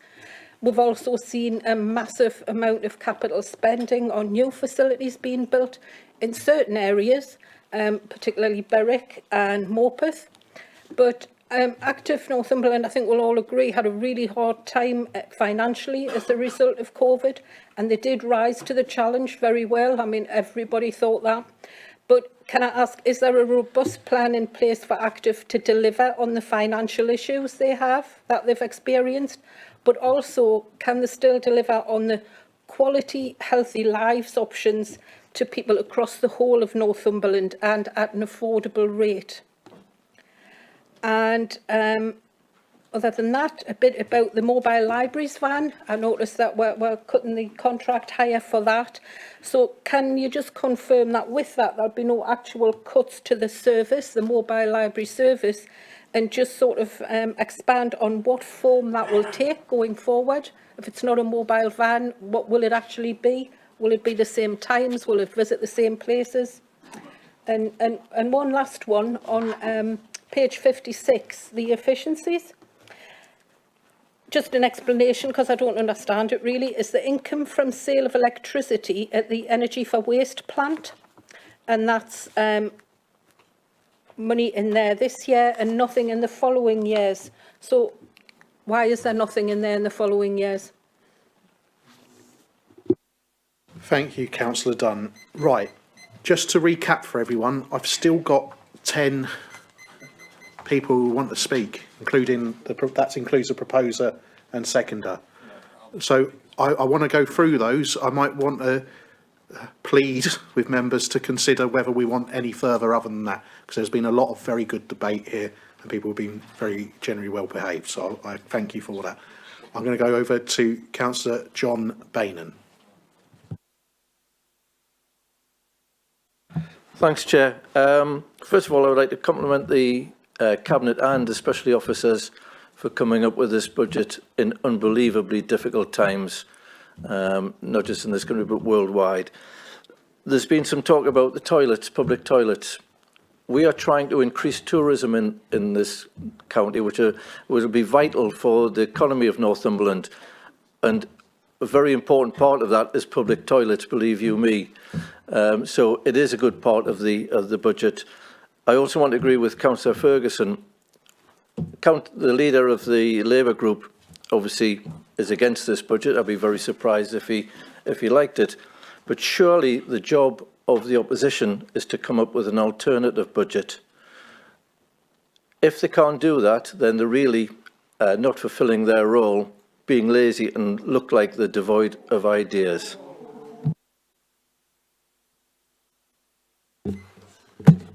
Point of order, Chair. Can I respond to that? Because it's quite personal. What point of order? Yeah, go on, Robbie. Well, it's just categorically untrue.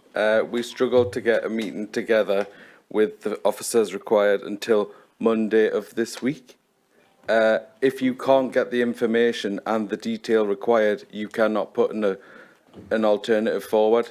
So Councillor Ferguson can continue to look at pictures of me leaning against trees, and Councillor Bainan can continue to be quite joyful with me in other committees. Right. I take that point. I hope we can park that and see there's different points of views across the chamber on that. Councillor Kennedy. Thank you, Chair. I'll be brief.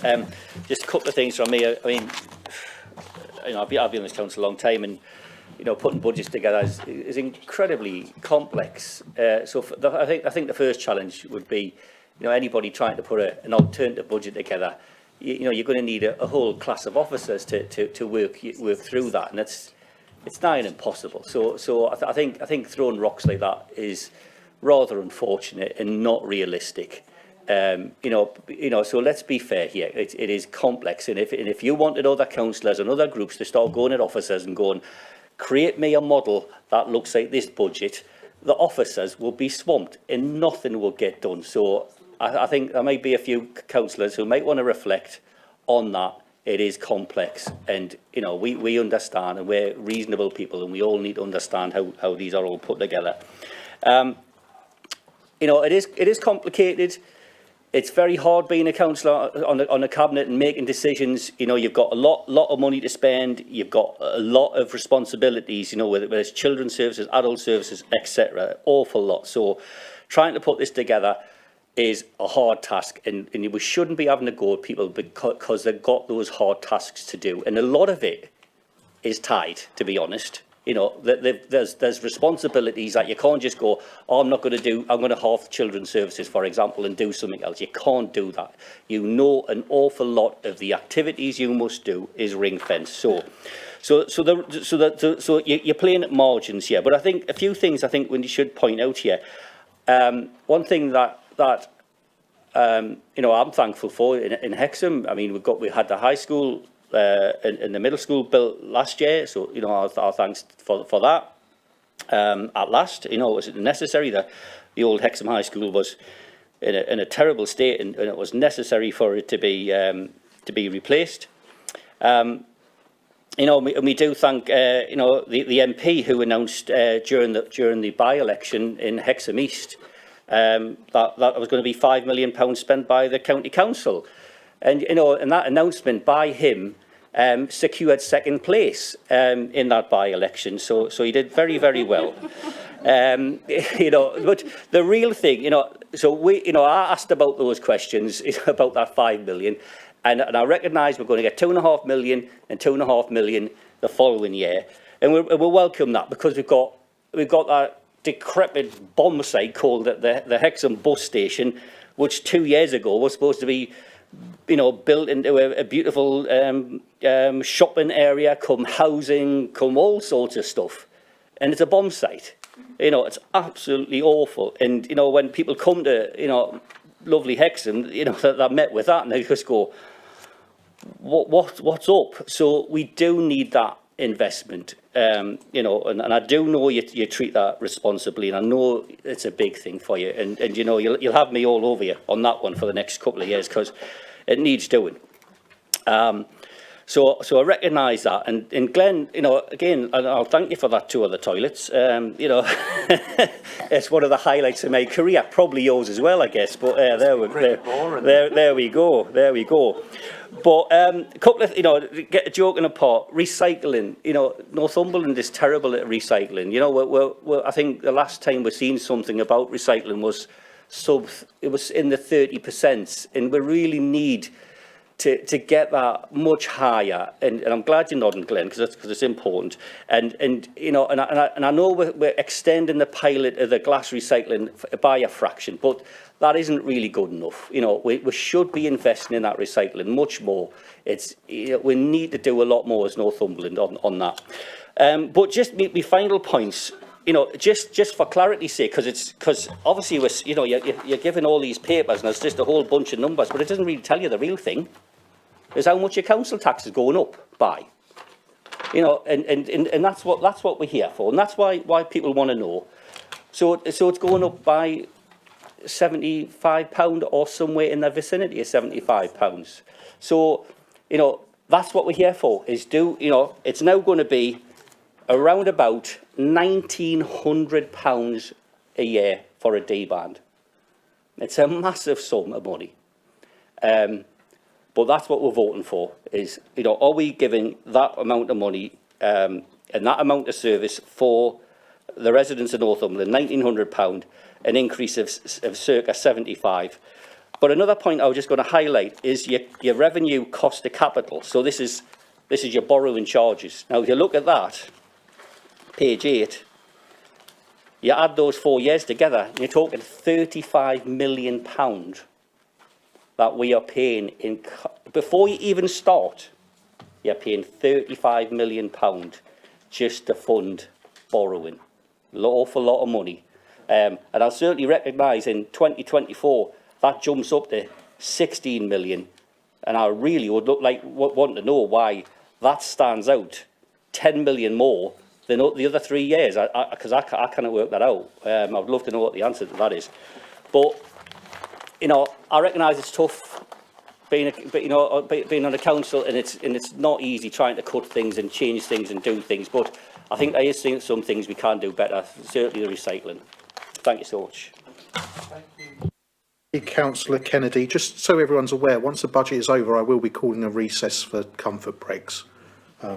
So just have that aware for you. The next speaker is Councillor Sesford. Thank you very much, Chair. I'm obviously going to support this budget. There are priorities that different parties have to have they set themselves, and something we'll probably never agree on. However, these are the priorities, and when you do that, you've got to live within your budget. You've got to produce a balanced budget, and I happen to think that this is probably the best we could do. There's obviously you could tweak a little bit one way and a little bit another way. That's all individual ideas in that. But what I want to ask a bit more, or talk about a bit more. We'll talk about the £1.3 million on conveniences. And I forget who it was, somebody over there mentioned it, and that it could be spent somewhere else. You know, we have to spend money across the board. We can't just spend everything in one personal direction. And if we had 10 times as much, I suppose we would give a lot more to other people's favourite areas. £1.3 million in conveniences. About 7 years, and I could have that number wrong, so excuse me if it's 1 year either way. The main toilet, well, the main toilet, I was going to say, the only toilet in the centre of Hexham was closed by the previous administration. And we also charged £2,000 a year to keep another small toilet open in the winter, which, you know, is very ridiculous. So I told about 4 years ago I've been campaigning for toilets and getting nowhere fast in a lot of places.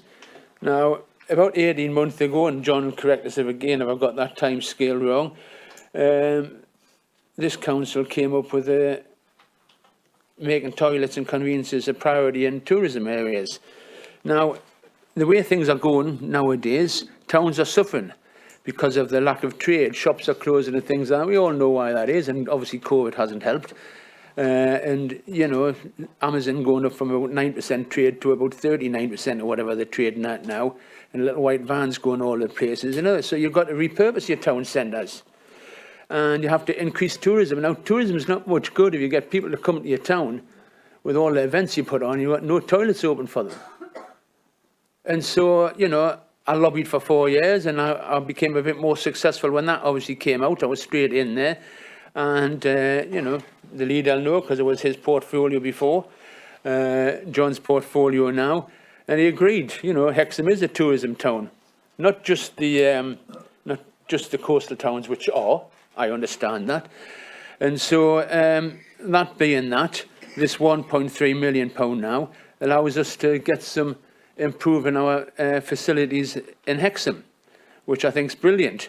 And Councillor Kennedy mentioned that he asked for a meeting just before the May election last year, and we had it a few weeks ago.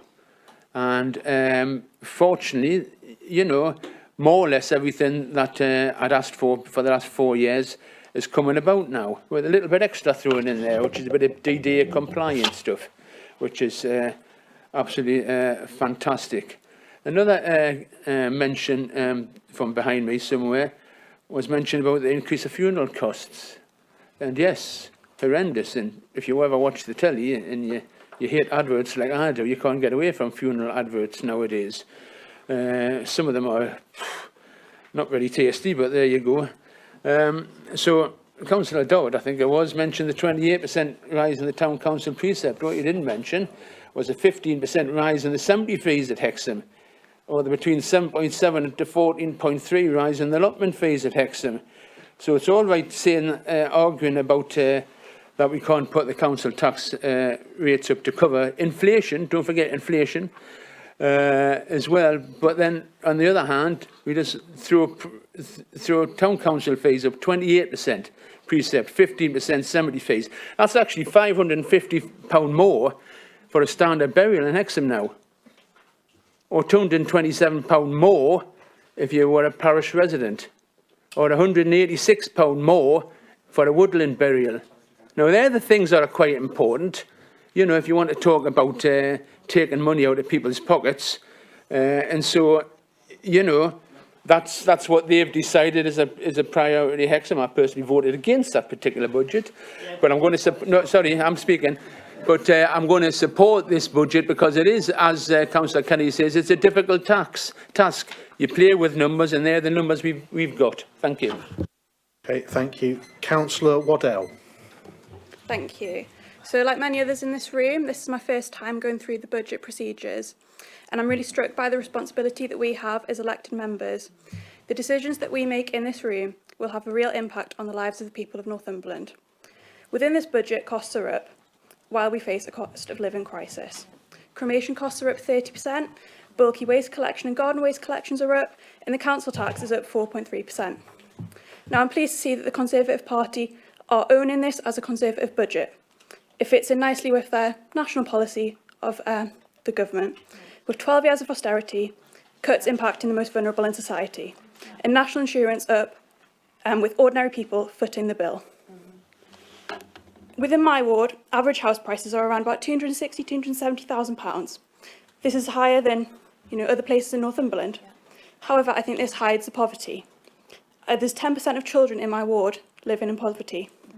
Families that are relying on food banks. Ordinary people are being left behind, and I cannot in good conscience support this budget. I go to Councillor Wayne Daly. Thank you, Chair. No budget will please everybody, and that's been the case since 2005 when I was elected. But I just want to pick up a couple of things, because I am actually going to support this budget, despite what some of you lot might think and some of my own side might think. But anyway, let's go through it.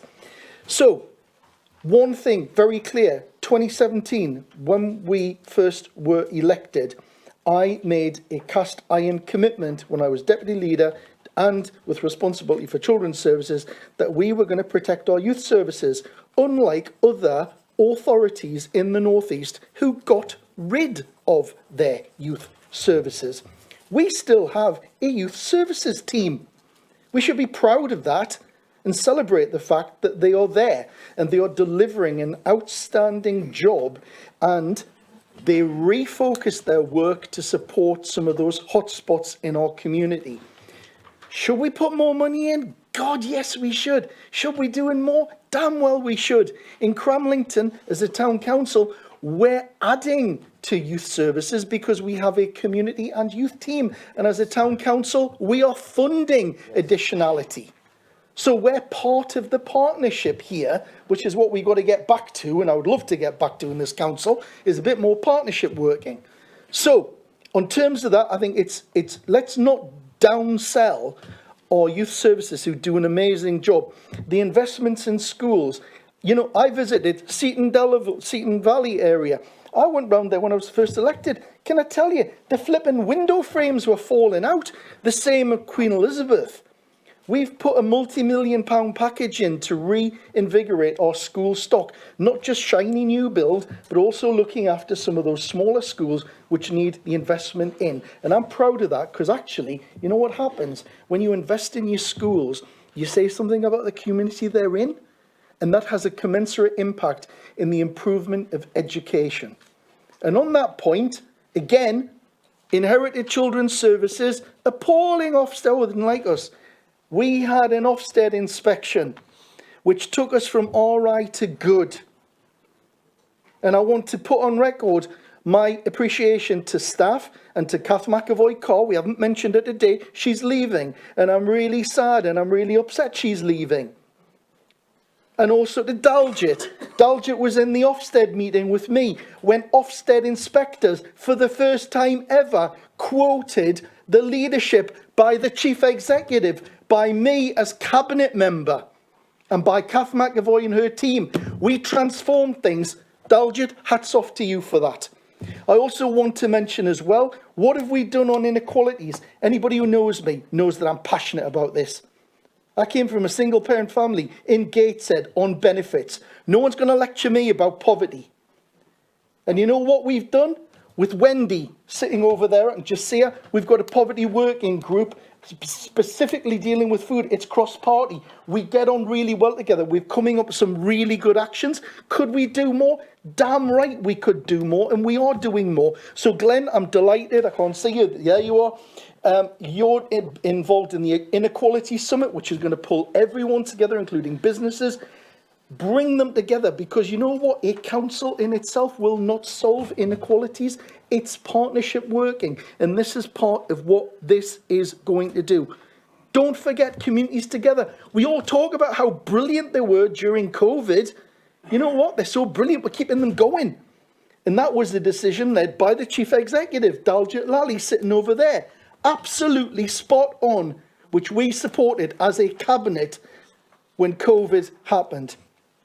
So we have done so many things to protect some of our most vulnerable communities while still investing in our core work. And that's what this budget actually does. And I'm delighted, Councillor Horncastle, that and Glenn, you mentioned it about this protection on rents. Absolutely, we've got to do something there. So I'm delighted there's some work around that. And yes, could we do more? We could do more. And this is part of what this budget is about. It's about stabilising but building on. And I will be supporting this budget, and I haven't mentioned Cramlington, I'm not going to. But you know what? We've got investment in children's homes. We've got investment in our special education needs provision. Don't forget, brand new special education needs provision under this administration in Ashington, in Hexham, and across the board. And can we do more and should we do more? Yes, we should. That's why we're building more children's homes as well. So yes, no budget pleases everybody. This is the best budget that we can come up with, and I will be supporting it. Councillor David Bourne. Thank you, Chair. These budget meetings are always very similar. Obviously, the administration comes up with a budget. The opposition find reasons why they don't like the budget, so they can vote against it, so they can sort of show they're the opposition. What's been quite telling today is that obviously it's very hard for them to find a theme that they're against. Obviously, there's always little things they can pick on, but, you know, some of them is you're raising taxes too much. Some of it you're not... you're cutting this, you're cutting these jobs. One bizarre attack is you're paying too much providing public toilets, which is the weirdest one I've ever heard, but that's great. But what is telling, I think, is that, you know, the attacks have to come, that's their job, that's fine. But they're coming from all sides, because there is no real narrative against this budget, because it's a fair, it's a balanced, it's a sensible budget. It's a budget that actually addresses a lot of the issues that we're facing. You know, it's not perfect, because there's always should be more money. You know, there should always be more spending. There should always be lower taxes. But you've got to draw a line. It's difficult to draw a line. And one thing is telling, and I will praise something that said by one of our Labour colleagues, is that, you know, at the scrutiny meeting, members did bring up an issue that Councillor Dunn mentioned. The administration has listened, and they have actually put things in place as a result of that. So, sort of comments that this is an unresponsive, uncaring, unfeeling administration that don't listen, have just been proved wrong. You know, issues were raised legitimately, they've been looked at, and something's come up to actually, you know, to address that issue. You know, can't solve the whole problem, but it's addressed the people that will be mostly affected by that. And ultimately, you know, I would call on all fair-minded councillors to support this budget, and you know, you can't get more fair-minded than Councillor Hill, and even if she's minded to support it, well, you know, who can say anything better than that? Thank you. Thank you. I go to Councillor Vilcek. Thanks, Chair. The leader stated their views matter when referring to Northumberland residents in his presentation. So why, when a majority of residents have answered that children's services are of high importance in the consultation, and when my ward, Bedlington East, and the surrounding areas have such high levels of child poverty, are we seeing 1.4 million being slashed from the children's services budget? Surely we should be investing in our young people. And in response to Councillor Daly, East Bedlington Parish Council are raising their precept to provide youth services where this council is failing. One of the poorest parishes picking up the bill, further burdening the poorest people in this county. I don't see that as partnership working. Thank you, Councillor Vilcek. Councillor Gordon-Stewart. Yes, thank you, Chair. I will be supporting this budget because I feel that the people of Prudhoe in the last 4 years have seen the biggest developments and the best work has been provided since the castle was there. There's been a lot of talk today about the youth projects around the county, and Councillor Daly's stolen a lot of my thunder there. So really, I thank you for giving me the opportunity today to talk about the facts, not the fiction involved in this, and this fear being spread around by a few, but not the many. This administration is committed to providing a modern, forward-thinking youth service throughout the whole county. This is not a statutory service, and that's really got to stick in people's heads. I'm not aware of any Labour authority that does this service anywhere in the country. To use phrases such as, we've always done it this way, or it's not broken, don't fix it, come to mind. And I really don't blame the Labour opposition for attacking us on this one, but there's no substance behind anything they're saying there. To do nothing with the youth service is an insult to the people in that service and the entire community. This is something to celebrate, not to get red in the face about pointing fingers at people. We're not talking about redundancies or money saving. This is targeting those in need, be they individuals, families or communities. Only recently, a detailed presentation was given at Tynedale Area Council about the service provided and the work being undertaken with many partners. This is something to be proud of and not something to be concerned about. In addition, during my time on the Family and Children Scrutiny Committee, the work of the youth service in Prudhoe was raised by me on a number of occasions, and they were praised for that. For the last 4 years, Prudhoe has been transformed into a growing, modern, forward-thinking town with great employment opportunities, low unemployment, low levels of crime and antisocial behaviour. Aspirations and opportunities are greater than ever before. A town 4 years ago that had issues with several of its educational establishments now boasts fantastic schools, nursery, preschool and provision and family support, including a brilliant Northumberland County Council Shores Start Centre. Adult education, which is now focused on real support for local people, and a new addition to the town's education provision, a base for a highly respected special school. This has not happened just through luck, it's happened by close working relationships and major investment by this administration. Prudhoe had been abandoned by Labour for decades, is now being driven forward. Buildings falling apart, being put into great use, including Eastwood's area, such as a vibrant community hub, which operates providing holistic support for our community. Huge investments into abandoned tennis courts and sports pavilion, along with many other sports facilities, there and elsewhere in the town. Youth organisations are well run and independent. Many have been set up within the last 4 years. Not just sports clubs such as the Prudhoe Plodders and Prudhoe Park Run, but many others such as Happy Faces Youth Club, Stomping Grounds Forest School, Mortal Fools award-winning youth theatre group, or our Dragon's Tail Youth Theatre Group. Great collaboration of churches in Prudhoe now provide hot air clubs, swimming club, dancing clubs, even a canoe club, netball, badminton, cricket and rugby, orienteering, darts, snooker, mountain biking and fishing. Town twinning is going to start again after the pandemic, and I'll give opportunities for our children in Prudhoe to travel to France. We've got an archery club, a leisure centre, which hopefully I've been pressing the administration for a huge amount of investment in our leisure centre, Waterworld. Top quality sports facilities at high school, children's gymnastics, award-winning dance groups, a local basketball club, large and well-stocked library. The town council is spending a substantial amount of money, of taxpayers' money, on a new skate park. This government has pumped in large sums of taxpayers' money into education, and our forward-thinking schools use a lot of that to provide after-school activities. They've seen these to be very popular and beneficial. The Catholic Church has its own youth club as well. We have a band that involves young people, a groundbreaking Princess Trust scheme, very popular local people just down the road. Too many to mention here. Most towns will be very envious of what we've got now in Prudhoe under this Conservative administration. But this provision has been done through working closely with partners. The NCC Youth Service is not leaving Prudhoe, but a new model for the town, one that has been tried and tested, is forward-thinking, dynamic and focused. The government recognises issues, and Prudhoe is eligible for a grant, part of a grant, of £10 million investment in youth work via the DCMS Youth Investment Fund. And many funding opportunities are available. Councillor Ryan Thompson has outlined a lot of stuff that's going on in Prudhoe. Local people are now directing the service, including some town councillors in the Prudhoe Youth Project. NCC support this project and continue to do so. This has been the same as it does throughout the rest of the county.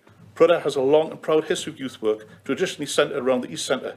A huge amount of additional financial hands-on support was provided by excellent youth charity shop, which is now downsized and now out of business. These centres are no longer suitable for use, but ambitious plans have been developed by NCC, the Prudhoe Community Partnership, to provide a modern facility for the benefit of the community, particularly young people. That's not going to happen overnight, but it's going to cost millions of pounds. The East Centre was another example of how Labour administration abandoned Prudhoe with no plans. Many years of lack of investment and vision saw it crumbling and unfit for purpose, put up for sale without staff, volunteers and young people being informed, only to turn up and find a for sale board on the building. No plans for where the children will go. This administration has a very ambitious plan and the vision is clear. We are very proud of Prudhoe and the past services offered and the many enthusiastic volunteers. I'm going to cut this short because Councillor Kenny said he was going to cut it. So really, what I would say is look at other areas in the county. There's one I found here, it's called Hadston House in Northumberland. Since April 2021, 70 more young people have been supported in that youth service there. I'm not aware of Hadston House getting support directly from the Northumberland County Council Youth Service. There's a great mixture up there of paid and volunteers, local people working together in their own community. This administration is committed to providing the best possible modern focus and professional service with state-of-the-art facilities. Let us not forget that in the Northumberland County Council, fire and rescue cadets have helped fund and will introduce into Prudhoe for the first time. These are the facts we want the public to know, not the fear that Labour are spreading. The service is fit for the future, and everybody else is talking about toilets in this debate today. I'll point out the biggest toilet roll manufacturer is in Prudhoe, Essity. I'm working with them on a scheme, a modern apprenticeship scheme, and I'll invite the Mayor of Hexham to use local toilet paper when he opens his toilets. I'm sure he'll be in the Hexham Crump with me, handing him some toilet paper. Thank you, Chair. Right. Chair, a point of order. Can I just ask, which town was he talking about? Right. Thank you, everyone. I think we're all starting to lose a bit of focus. There was quite a lot of chatter going on there. I do have two more speakers, and then I really want to move to Colin Horncastle and Councillor Riddle and Councillor Sanderson and maybe Wearmouth to answer questions, because there's quite a lot of questions there you've put, and for us to wind this up. So I move to Councillor Alex Wallace. Thanks, Chair. Chair, there was a comment made, good grief, must be about an hour ago, and I would just like to correct it. In April, I would hate to see hundreds of wagons per day driving down Cooper Road looking for British Vault. British Vault is not in Blythe. It's in Camas, which is in the Sleekburn ward.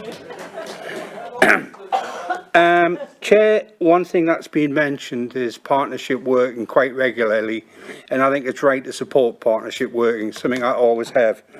So much so I work with NALC in the campaign for the protection of rural England in bringing forward neighbourhood plans throughout the county. In the grand scheme of things here, with over £1 billion worth of debt that we're leaving our future generations to pay, I would make a plea on a small sum of £27,000. That £27,000 is money that's going to be cut away on neighbourhood plans. Parish and town councillors, and there's over 1,000 in this county, many sitting in this room, will have spent hours, days and weeks putting their budgets together with assurances with our partners, Northumberland County Council, that there'll be no additional costs this year. I'm afraid this is a stealth tax, in my opinion. That money is being removed, and those town and parish councils who wish to design better homes for their residents, who wish a better environment for their residents to live in, who want a safer environment, will have to find that money, and that can't be right. Can I just ask for a little bit reconsideration? I wish to be positive, not negative. If we can just give a little bit reorganisation and continue the excellent partnership working that the parish councils have experienced with all the administrations that's been in place here since 2008. Thank you. Thank you, Councillor Wallace. I've now got Councillor Carty. I'll be very quick, not as long as the last not as long as Alice, but the gentleman before. Good grief. Right.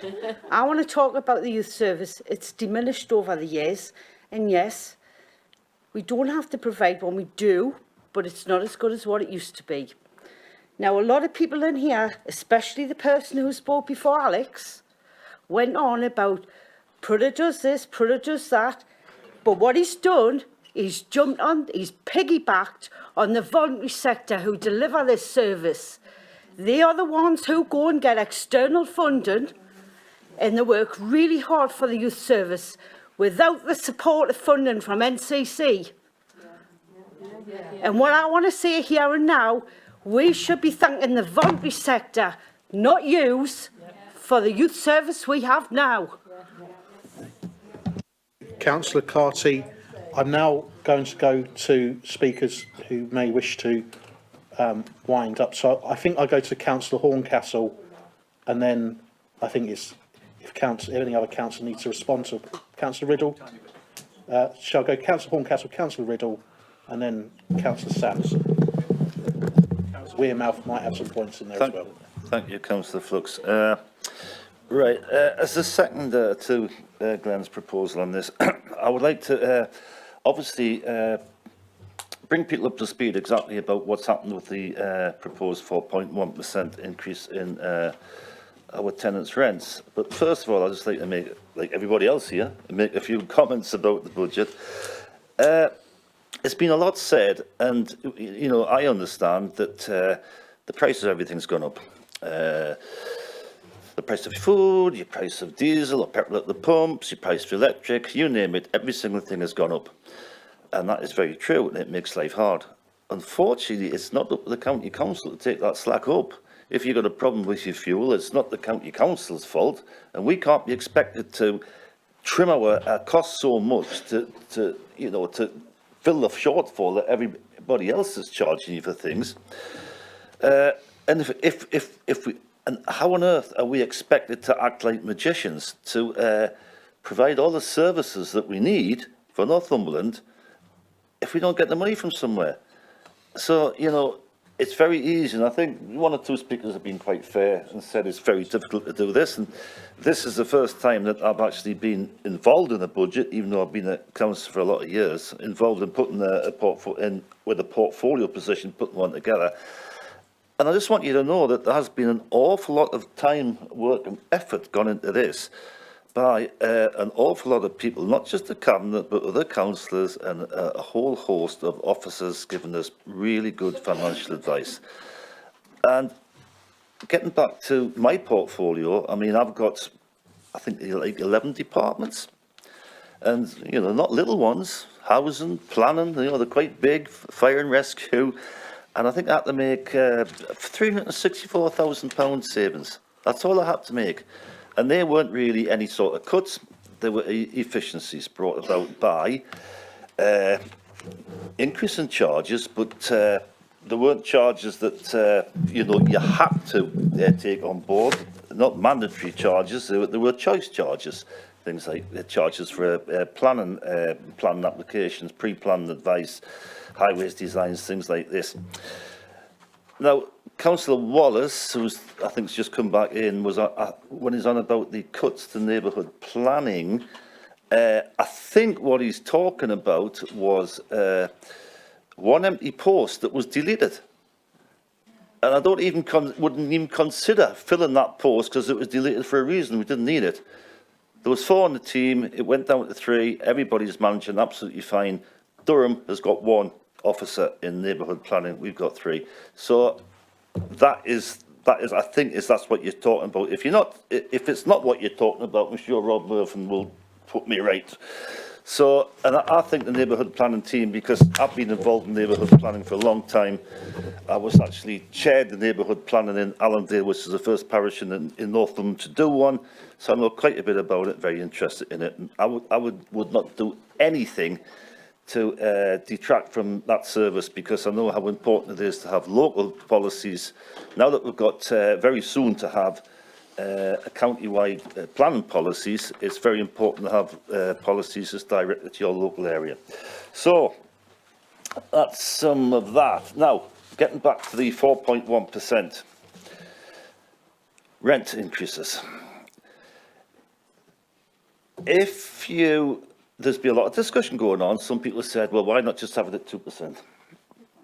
If you had it at 2%, the 2.1% that you increase you didn't have, that would be lost forever. You can never, ever make that up.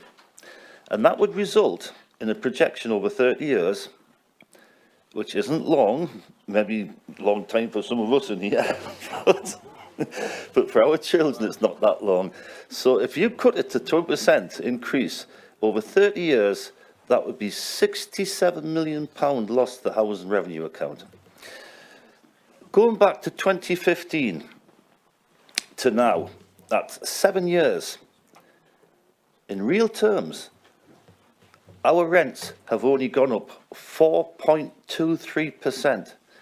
Can you think of anything that's gone up 4.23% in 7 years? Because I can't, unless it's money you got in some savings account somewhere you're getting 0.5% a year, but that's something totally different. That's how small it's gone up. Now, we've had small increases over the last few years, but for 3, 4 and 5 years ago, the government didn't let us put any of the rents up. But, so we looked at the 4.1, every single local authority, and including the private providers like Benicia and Carbon, we're going to have to do the same. Now, I'm going to be honest to you here, it was the leader who was the most adamant that this was not going to happen. He says it wasn't politically acceptable and he wanted to find a way around it.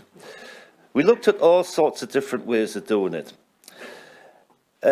With the help of our officers, obviously go in with a fine-tooth comb and find what you can and can't do. We looked at different ways. The first way we looked at, it was only going to benefit people that were actually on benefits.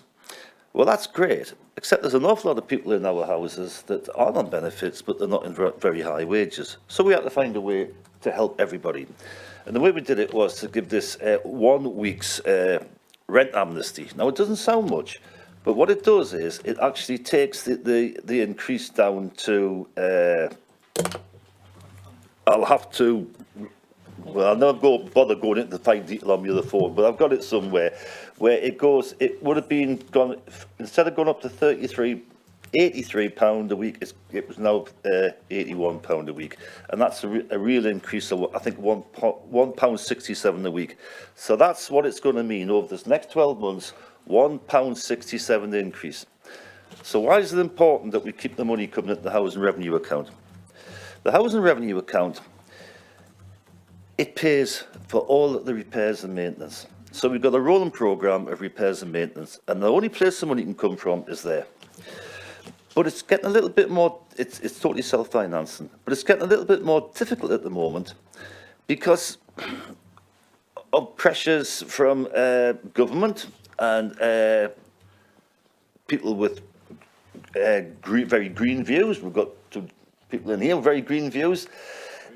We have got to start fitting in our repairs in the houses. We've got to start retrofitting energy efficiency and green energy savings. And it's very difficult in old houses because the way they were constructed, it's not like starting with a new house where you can build the insulation in from below ground level.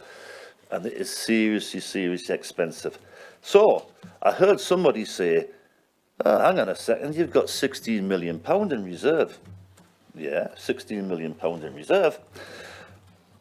But if you work that out over the I worked out over 8,000 houses. It's actually more than that. We've got 8,100 tenants and there's 200 or 300 houses standing empty. But even on the 8,000, that works out at only £2,000 per house. Now, I know that's not quite an exact parallel because you're not working on every house at the same time. But that's how much it works out. We've only got £2,000 per house. You know yourself, anybody's done any work on houses, what can you get for £2,000? And you start fitting this green retrofit energy of save the world stuff in, and you find £16 million just an absolute drop in the ocean. So that's what we've done.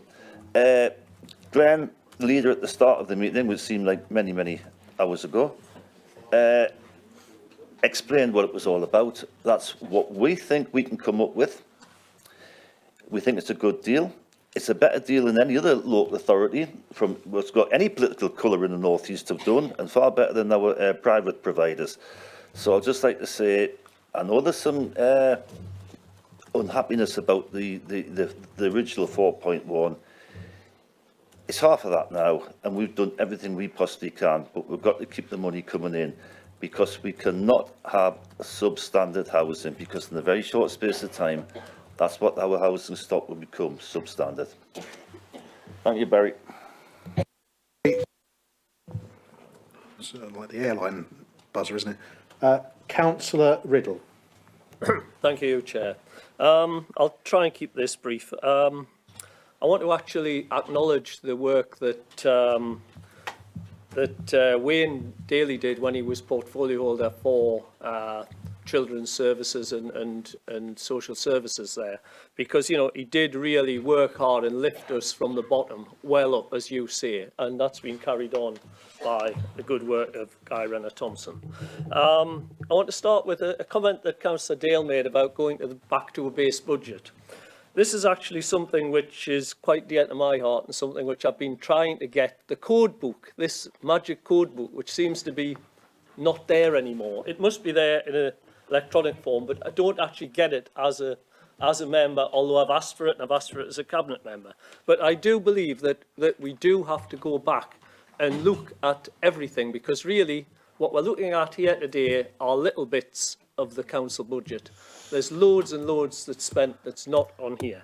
And, you know, in an ideal world, we would all like to reduce council tax and increase spending, but that's, you know, it's just not going to happen, is it? So we've got to be realistic. Councillor Morton, you made some comments about the 154,000 in the budget, which was to do with increased income from coastal tourism car parks. To answer that, what I'll tell you is that the initial free periods are going to remain free, and the short stay periods, they are varying between an increase of 30 and 50 pence. And if you're going to stay all day, it's the grand sum of an extra £1. So that is the extent of the increase, which I don't think will stop anybody using the coastal parks. I mean, the majority of them that are paying are visitors, not local people. And, you know, local people use them for dog walking and exercise as well. Moving on to Councillor Oliver, and made a rather parochial comment, but, you know, fair dues, the other car parks are listed and Corbridge wasn't. What I can confirm is that the Corbridge car park will be done. The money is still in the budget. It's just natural slippage because of COVID and everything else that hasn't got tackled. Someone mentioned about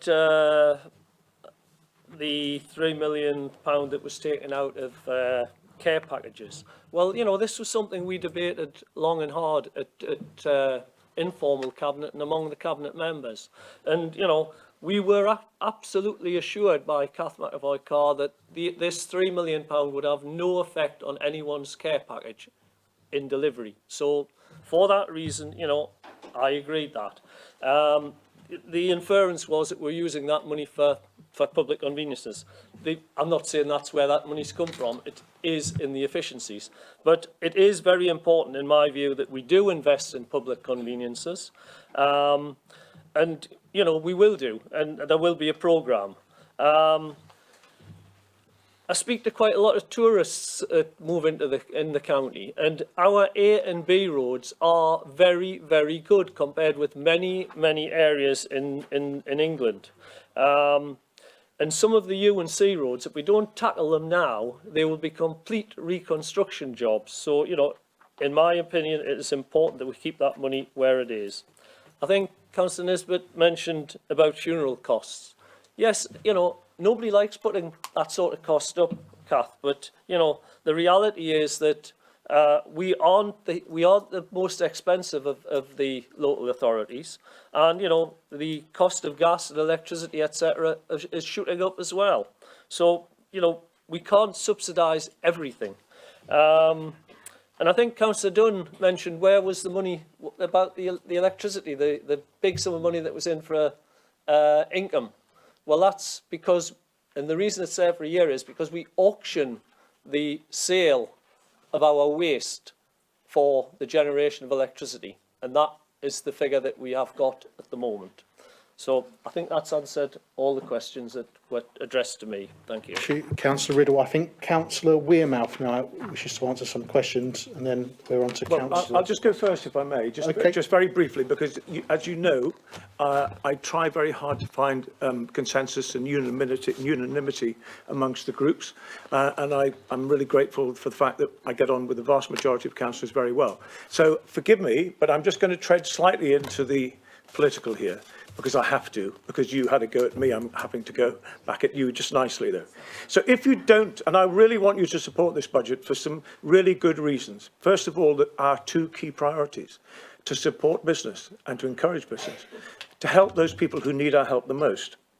Free town centre parking. If you vote against the budget, you must be against that. Skills training, skills training, skills training.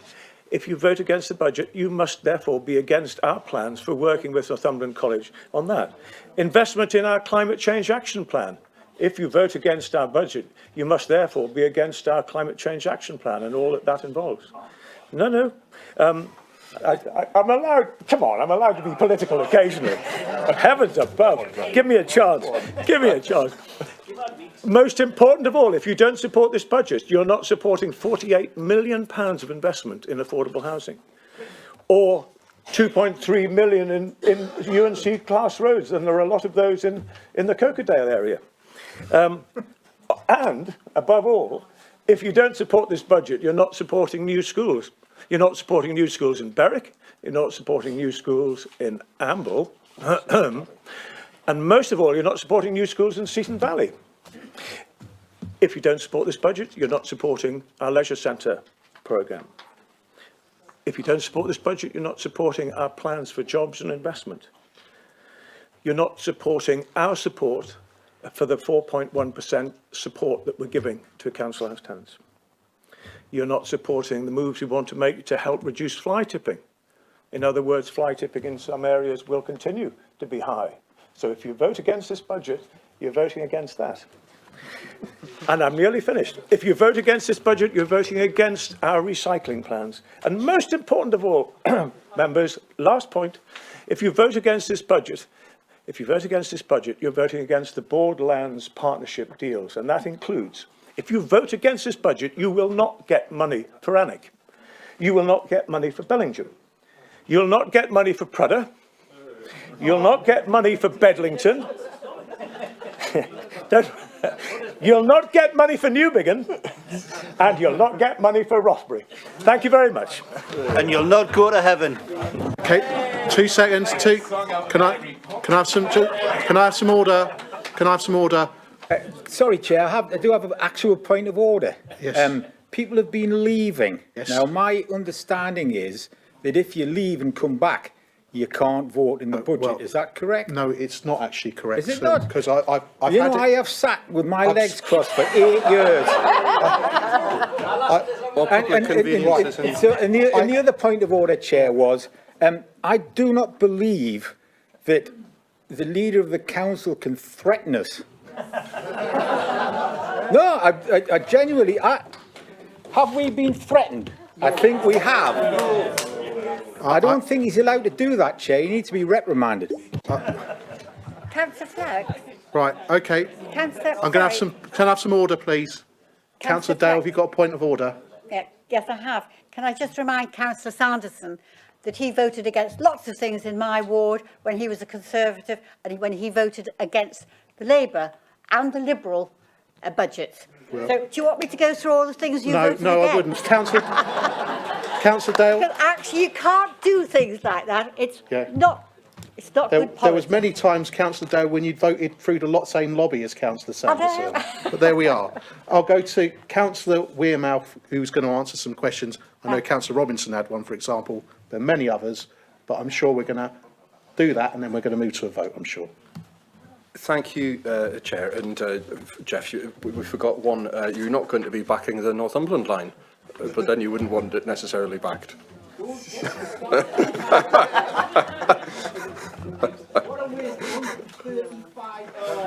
Right. No. You heard it there. Can we just have? You heard it there. Can we just have Councillor Wearmouth's answer? I apologise, Chair, but they're just baiting me now. There's some merit in what he says. Right.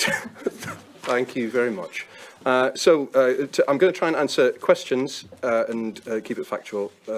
Councillor Dickinson, you're mentioning earlier a bit about government funding. Obviously, we're at the behest of whatever the government chooses to do to us. We'll next year hopefully be in receipt of the funding via a fair funding review, and I hope that you'll join us in pushing for that to be optimised for Northumberland. I'm sure that you will. Absolutely, we want it to be fair. Councillor Reid and other councillors have made the point on a base budget, in particular Councillor Dale. It's something that we didn't feel that we could do in one bound this time around, but we are doing something similar, which is that we'll be looking into specific budgets, looking at, I think, adults and children's in the first instance, and really drilling into the detail rather than doing anything that just sort of looks around the surface, which I think has been something that has long been needed. Returning to your points, Councillor Reid, on council tax, first of all, you were complaining about it being put up by however many %. And then you suggested that Glenn should actually be arguing for it to be put up by more than that, removing, of course, any doubt that you're anything other than a Liberal Democrat. Sorry. Couldn't resist. Did one political bit? Thank you very much.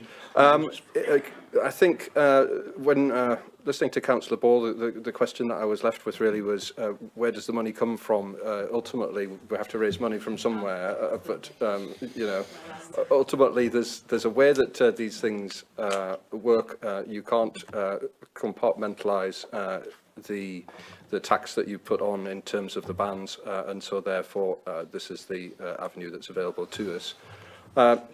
Councillor Morford, I think you got an answer from Councillor Riddle on the equalities impact assessment. I don't have all of the detail to hand, but I'll get you a written response because I think that it is important. On international, there is through what's called Northumberland Enterprise Holdings Limited, we have an international business. It has no contracts at the moment, and therefore it has no income. I think there was someone, I think it might be Councillor Oliver, was asking what happens to staff or their staff in that business. The staff exist within the NCC core activity, and so we I think that any staff that would have been working on international are working on other things, and we can get some detail if needs be of that. Councillor Murphy asked about capital borrowing and interest rates and how does that work. Was kind of the message I was picking up. We're running a session on treasury management, which is a really interesting subject. I think that's been run in the audit committee or through the audit committee, but I would like to think that it would be open to people who are not on the audit committee because it's a really interesting subject, kind of, but very detailed and not one that I would propose to spend 10 minutes talking about in the middle of this budget discussion. In terms of, you asked about council homes and which I think it was which were council homes and not in the budget. I think that probably you're best getting a written answer from that from Councillor Riddle, or is it Councillor Horncastle? Sorry, sorry, it's been a long meeting. In terms of Councillor Hunter, thank you for the backing on everything in terms of malting schools and so on, and I do hope that you can support the budget. I was left in a little bit of doubt there. Councillor Dale, you talked about performance indicators. Happy to share some of the analysis that's been done on that if you would like some. I've answered the question on the base budget bit and happy to get into more detail probably on a separate occasion on that, and you offered to be of assistance in that, and I'm very happy to join you, and if you want to come and meet officers, we can sit down and talk a little bit about that. And you made a point on inflation in some way, shape or form, which I can't quite remember, but obviously the council is subject to inflationary pressures just like anybody else, and we do have to address that. In terms of Councillor Gallagher, I think you made some comments on fly tipping. I think there is specifically something in the capital programme for Ashington on fly tipping, and I hope that that you welcome that and that wins you round to voting for the budget. And in terms of clear up from storms and so on, hopefully we don't get so many in the future, but I'm sure that Councillor Riddle will pick up your point there at some stage. Robinson's question. Yeah. Councillor Robinson, I've got a copy of here. I'll read out the answer. Since we've got it here in front of me, it's actually a little bit lengthy. So, The national insurance increase is primarily intended to cover the costs of eliminating the backlog in the NHS following the pandemic and the costs of a specific reform of the way in which people pay for their social care, the introduction of the cap on what people will have to pay for adult social care services. The reform is designed primarily to address concerns about the impact of social care charges on older people who need expensive care services in the last years of life, and particularly older people who need to move into a care home. And under the current under the current system, older people who move into care homes may be required to pay the fees from the value of their house they live in and their savings. Older people will, with assets of over £23,250, are usually also expected to contract privately with care homes, and it's not uncommon for care homes to charge higher fees to private residents than to residents who are funded by the local authority. The government sees that as unfair, and that older people who need a higher level of care before care become unable to pass on to their heirs as much of their assets as they would have expected. And the plans announced in September 2021 are designed to limit what people will be required to pay in total towards the cost of their lifetime to £86,000. When they reach that cap, they will no longer have to pay for care charges, although they will still have to pay for accommodation and non-care costs of living in a care home. There's a bit more of this, I'm afraid. And so, let me see. I mean, basically, I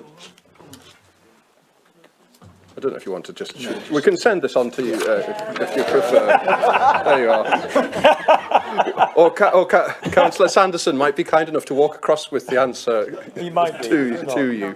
You got your hand up. I'll just briefly, if you can. And then I might ask. Thank you, Chair. If it had been asked on the agenda when it was, I would have gotten a supplementary. I'm allowed to do that. I'll give you a supplementary later if you want me to. Quite simple. Yeah. Government's raising £12 billion. We're raising £2 million. Yeah. Yes. I presume we are going to ask the government for some of that money. Yes. Do we then reimburse our ratepayers? Well, hopefully in the future, we'll not have as much pressure on adult social care in the precept, because hopefully we would see some of that money from the government. Effectively, as you know, with the COVID pandemic, initially, some of that money is going to catch up with the backlog in the NHS. Two things. Hopefully that helps. Two things, Councillor Wearmouth. Firstly, for the room, there's a lot of chatter. Can we put that down, please? Secondly, I'm getting a mood, Councillor Wearmouth, for you to wind up. Yeah. No, that's fine. I'll not talk about public toilets again. I think that's been done enough. I think that Councillor Bridget's comments were covered.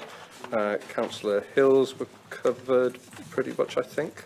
There was a question on Barclays Bank. Happy to meet with the Green Group on that, yes. Separately, and I think there is something in the joint transport plan with the LA7 for Alnwick bus station, and happy to keep pushing that. Thank you to Councillor Dunn for her comments. I don't think there were bits on active in there which I'm sure that Councillor Watson will capture for you and write to you, because I don't think necessarily it would affect the way that things would go on the budget. And I think that covers the majority of questions. I can't see that there's any there that I've substantially missed. Okay. It's been moved. Chair, sorry, can I just procedurally ask a quick question? Yes. So we've had 5 additional recommendations put in front of us without time. So, just let me finish, Glenn. You're in a very threatening mood tonight. Now then. We have 5 recommendations that I assume the monitoring officer would have advised the business chair that they have to be put forward as an amendment, because we've had the others for a period of time. So we need to hear the amendment first in order to deal with the rest. That was all. So Glenn, you know, I'm getting you through it here. Over to Jan, but before I do that, it's now 5:45, near enough. Can I ask that we suspend standing orders, because I don't want us to be halfway through the vote and have to do that. So move that standing orders are suspended, we go over the 3-hour limit. Thank you very much. Yeah. Jan, did you want to come in there? for Councillor Dickinson. Yes, thank you, Chair. There are some additional recommendations. They have been consolidated on a separate paper, which was put round the tables before the meeting. So you've got all of the recommendations in one place, because there were the recommendations from the original, from the original report. There was then an update report that was circulated. And then there are some additional recommendations which I understand the leader is proposing to move today. So down to number 50, recommendation number 50, they were all the original recommendations with the amendments to some of those recommendations that were set out in the budget update report. There was, in the budget update report, there was a further recommendation, number 51, that the council match the discretionary housing payment grant allocation from DWP. And we have just received, as this meeting's been going on today, we have received confirmation of our allocation, and it's £460,000. So we would be matching that if that recommendation is agreed. And then the final recommendations there, 53, 54 and 55, all relate to the rent-free week for council tenants. So hopefully that's clear, Chair. Okay, are we all clear on what we're voting for? Right, I think I'm in a position where I can move to the vote. It's been proposed. No, I'm sorry. No. Glenn wrote to us all, wanted to make an amendment. This is an amendment. We've had the 50, as Jan indicates, and the updated report up to number 50 for the sufficient period of time. 51 to 55 are an amendment, and I'd like you to put it so that we can vote on that, because it's an important issue. I think Councillor Dickens is dead right. I'm sorry, this should have been done as an amendment, so therefore can I put forward that amendment, please, and those numbers appropriately. Okay, it's been proposed and seconded, so what I'm going to do is propose we now move to the vote. Lindsay, are you prepared to do the name call? Sorry. Voting on the amendment. Yeah. That's what we're voting for. Just so everyone, is everyone clear what we're doing here?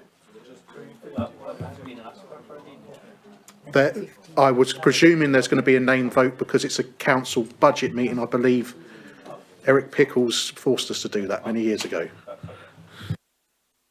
Point of order, Chair, then. What we should actually do is just hands up for the amendment and then a name vote for the amendment if it's accepted, rather than name vote and then name vote and then name bloody vote.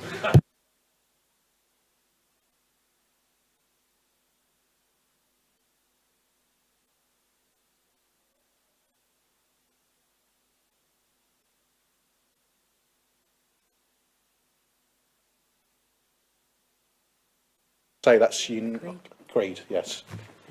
Right, now we move on to that named vote for all of the budget proposal. So, Lindsay. Thank you. Councillor Ball. Against. Councillor Bourne. For. Councillor Bainan. For. Councillor Bowman. Against. Councillor Bridget. Abstain. Councillor Carr. For. Councillor Carty. Against. Councillor Castle. For. Councillor Sesford. For. Councillor Clark. Against. Councillor Dale. Was that abstain, Councillor Dale? Yeah. Thank you. Councillor Daly. For. Councillor Darwin. For. Councillor Dickinson. Despite threats against. Councillor Dodd. For. Councillor Dunbar. For. Councillor Dunn. Against. Councillor Eschel-Shelvin. Councillor Fairless Atkin. Abstain. Councillor Ferguson. For. Councillor Flux. For. Councillor Foster. Against. Councillor Gallagher. Against. Councillor Grimshaw. Councillor Hardy. For. Councillor Hill. Councillor Horncastle. For. Councillor Humphrey. For. Councillor Hunter. Abstain. Councillor Hutchinson. For. Councillor Jackson. For. Councillor Jones. Councillor Kennedy. Councillor Lang. Sorry, was that against? Against, yes. Councillor Lee. Against. Councillor Mather. For. Councillor Morfitt. Abstain. Councillor Murphy. Against. Councillor Nisbet. Against. Councillor Oliver. For. Councillor Parry. Against. Councillor Patterson. For. Councillor Pauschke. For. Councillor Purvis. Against. Councillor Reid. Abstain. Councillor Renner Thompson. For. Councillor Richardson. Councillor Riddle. Councillor Robinson. For. Councillor Sanderson. For. Councillor Scott. Against. Councillor Seymour. For. Councillor Sharp. Councillor Simpson. Against. Councillor Stewart. For. Councillor Swinbank. Abstain. Councillor Swinburne. For. Councillor Taylor. If there had been a little bit more in for Bedlington, I would have been tempted to vote for it, but it's against. Councillor Thorne. For. Councillor Towns. For. Councillor Waddell. Against. Councillor E. Wallace. Against. Councillor Watson. For. Councillor Wearmouth. For. Councillor Wiltshire. Against. Bear with us while it's counted up.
Chair. Okay, can I call you to order because I think we've got an announcement coming up. Thank you, Chair. We have 35 for, 22 against and 7 abstentions.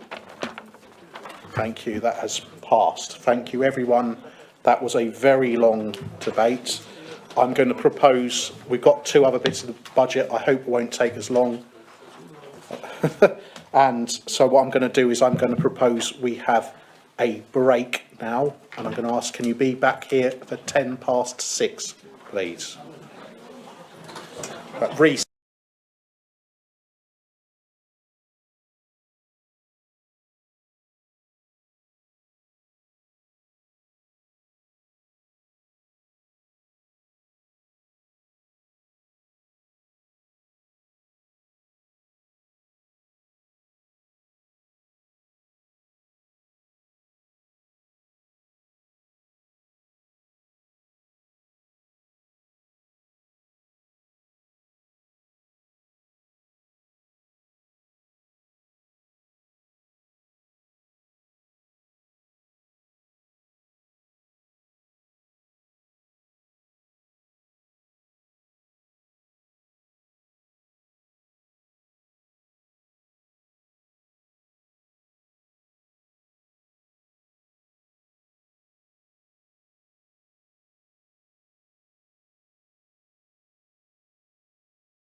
agenda to point, are we back to filming?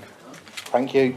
I'm going to back to point 10.2, approval of revenue and benefits policies for 22-23, page 139 is the first one, and this is a report of Jan Willis, Interim Executive Director of Finance and Section 151 Officer. Jan. Yes, thank you, Chair. You have the complete suite of revenues and benefits policies. It is the usual practice to bring them here and to propose any amendments.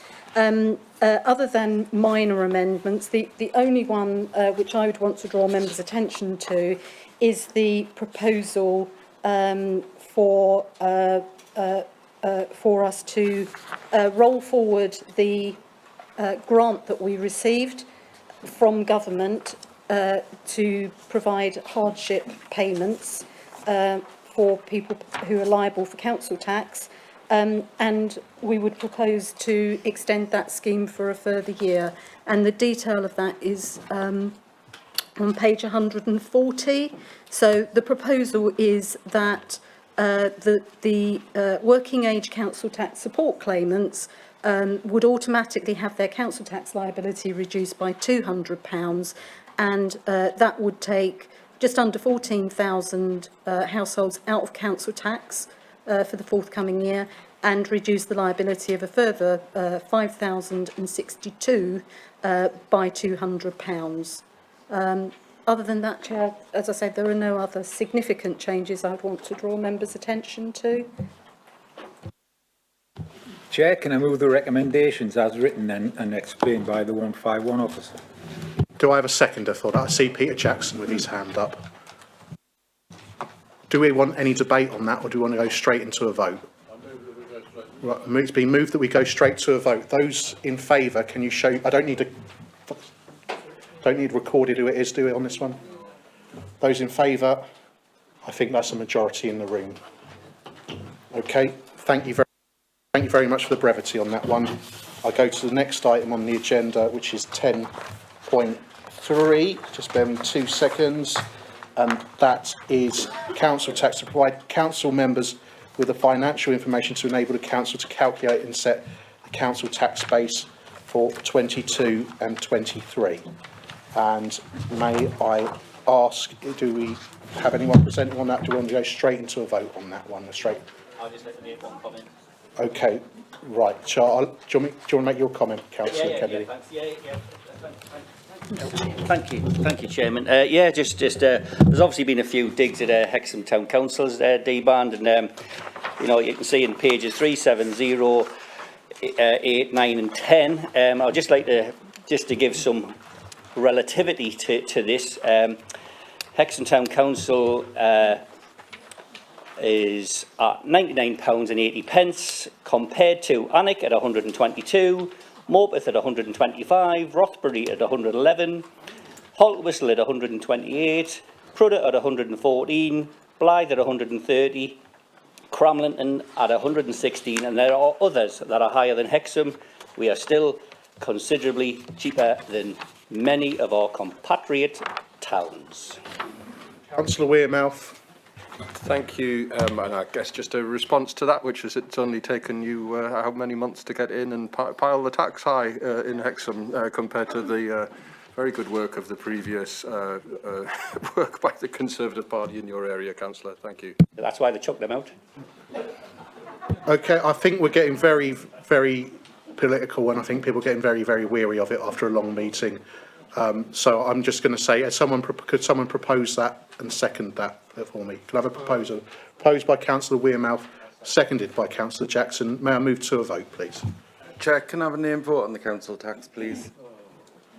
I'm taking it as read that the Labour members will follow you, so we've got 20%, have we? Yeah, I think I need you to show your hands, slightly. Can you put your hands up to show you there's 20% of you who want this named vote? Thank you very much. We've got a named vote on this one, so I'm over to you, Lindsay. Question, Chair. I mean, what's the point? It's not. It's just fact. That's possibly not a question for me. Okay, Lindsay. Thank you, Chair. Councillor Ball. Against. Councillor Bourne. For. Councillor Bainan. For. Councillor Bowman. Against. Councillor Bridget. For. Councillor Carr. For. Councillor Carty. Against. Councillor Castle. For. Councillor Sesford. For. Councillor Clark. Against.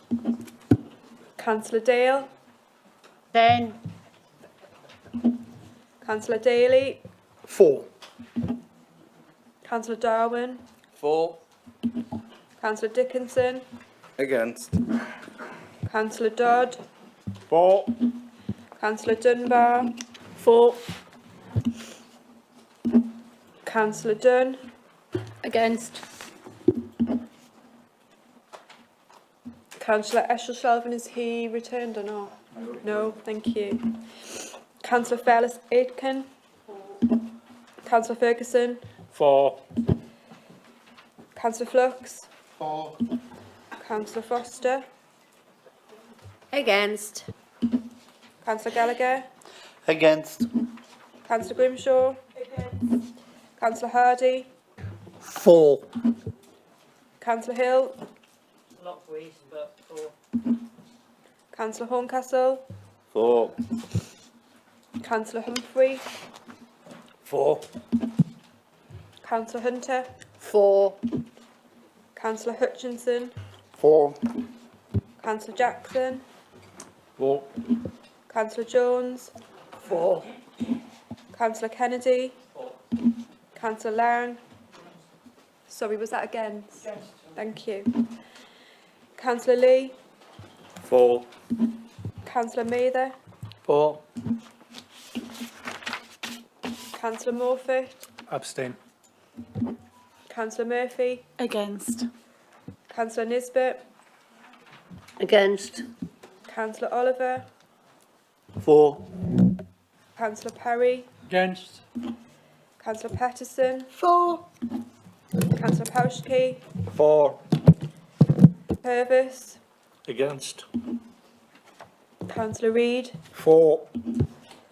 Councillor Renner Thompson. For. Councillor Richardson. Councillor Riddle. For. Councillor Robinson. For. Councillor Sanderson. For. Councillor Scott. Against. Councillor Seymour. For.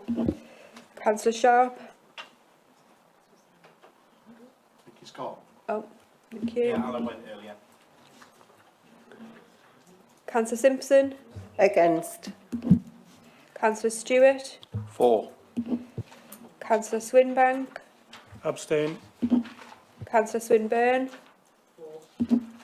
Councillor Taylor. For. Councillor Thorne. For. Councillor Towns. Councillor Waddell. Against. Councillor E. Wallace. Against. Councillor J. Watson. For. Councillor Wearmouth. For. Councillor Wilczek. Against. Okay, bear with us.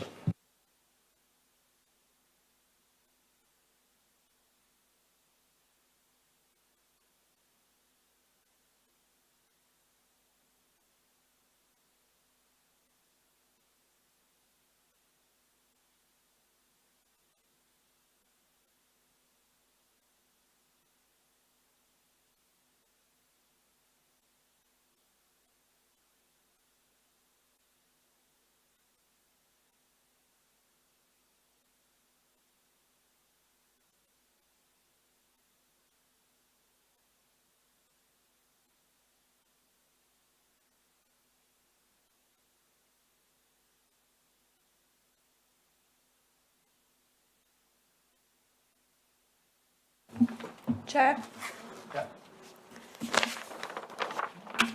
We have 44, 20 against and 3 abstentions. Okay, so that has been approved. Right, I'm going to go to item 11 shortly, but just before I do that, after consultation with councillors... Yeah, I know, yeah. I haven't got that, don't worry.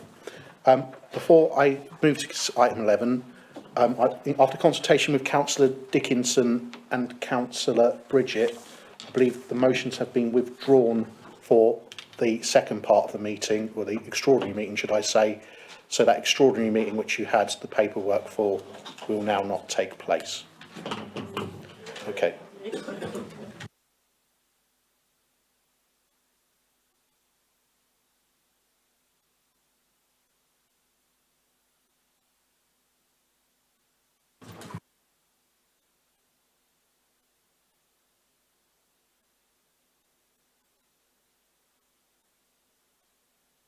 Okay, has the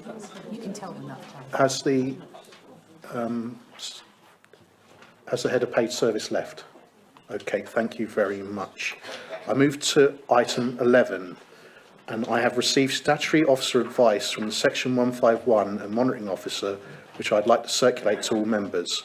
I'm going to give a break for a recess for it to be circulated and for you all to take time to read it. I suggest that might take 10 minutes to read. So that's going to be circulated. So I'm going to call, yes, Councillor Hill. Thank you, Chair. And I presume this is going to be all the correspondence, all the instruction given by the statutory officer to the lawyer for the advice. We'll get the full document, the full instruction, so it's clear and transparent. Or are we just going to get the opinion? You're going to get 2 documents. I don't know what those documents are myself. So we're not, I would suggest... We're not going to get an instruction? I suggest you read them and then perhaps come back with questions. So we're not going to get an instruction. Here we go. Excuse me, Councillor Hill. Can we please just follow procedure? I'm not here to politicise anything. I'm here to allow a report to go out. I'm sure there's plenty of time for debate on that when it comes out or whatever happens. So can we just please take that and then go from there, please? Councillor Dickinson. In terms of a point of order, this is a report that's been tabled 3 times. This is a report that we've seen in council documentation 3 times. This is a report that the leader said he was happy with in September, and it was brought back again. I don't know why we're receiving new advice after we've seen this 3 times, and it is procedurally incorrect to do that. I've been told it. Yes, please, yeah. Chair, through you, I'll answer as the monitoring officer. You will receive 2 documents, so I suggest you actually read those 2 documents, and then we can take further questions following you reading those 2 documents. One is the legal opinion, the other is the statutory officer's advice, which is the section 151 and the monitoring officer. The chair has called for recess for it to be circulated and for you to have time to digest it. So in that case, Chair, well, I've still got the... we had to have a vote on a recess last time. Yeah, we did. No. And you lost the vote and the meeting carried on. That wasn't a recess I was voting for. This just feels very, very unprocedural, and it feels very, yeah, very targeted. Can I tell you what's very unprocedural? It's very conversational talk to me when it's clearly been stated there'll be some documents coming. So I suggest we read the documents and then we come back and then we do ask these questions, which are fair enough. You can ask the questions, but you've been advised to read those documents, which I don't know what they are yet. You don't know what they are. Can I not have chatter, please, while I'm trying to concentrate on this, please? So I suggest we read those. I notice Councillor Oliver has his hand up. Is it a point of order or... It is, Chair. Well, I think it's a point of order. I understand that you as the Chair, the leader and the portfolio holder have all given instruction that this report not be on the agenda. So I'm just questioning why it's on the agenda at all. And before we actually start debating it, surely if the business chair gives instruction that's not on the agenda and it shouldn't be on the agenda. Yeah. I've just heard a councillor tell people to get a grip and it's ridiculous. Can I please not have that kind of discussion with going through the chair, for example, and that we actually have some manners in this chamber, and that we actually read this report as being instructed to us, and then we can come back and we can have a proper debate. I don't want any more chatter which is just going to distract me from transacting the business of this council in one way, shape or form. Thank you. So I'm calling now I've got a point of order from Councillor Jackson, then I'm going to call a recess. Just quite an important point really about these reports that are being circulated. Are they privileged and are they confidential and are they to be handed back straight after the meeting? Through you, Chair, yes, they are confidential legal documents, and yes, if you could give them to Democratic Services at the end of the meeting for us to collect them. Okay, I am now calling a recess. I'm giving. Sorry, may I just make a suggestion? And this is an attempt to try and find some common ground. Would it be helpful, do you think, if we thought about going into closed session when we come back after reading these documents? No. You want it to be public? Do it public. That's fine. I get the impression, Chair, that won't pass a vote, so I'm going to, Chair, beg your pardon, Leader. So what I'm going to do is I'm going to ask for a recess. I don't know how long it will take to read, but I'm going to say till 6:40. Chair, can I... Excuse me, I'm still getting this chatter in the corner, and I really, really don't appreciate it, because we could all sit here and make little commentary on what's going on. We're all waiting for reports, sorry. Just playing a game, I guess, when I know what's in it. Sorry, but I'm going to support the chair here because I'm trying to ask a simple procedural question and people keep borrowing. So I'm just, Glenn, we had to follow procedures in a SAC meeting that were legal and privileged. We had to hand out phones, put everything on the table so people couldn't. Now, if the monitoring officer is telling us it's legal and privileged and all of this and has to be handed back, then the same procedure should follow. So, as a way of trying to deal with this, why don't we deal with the rest of the council business and come back to this item at the end?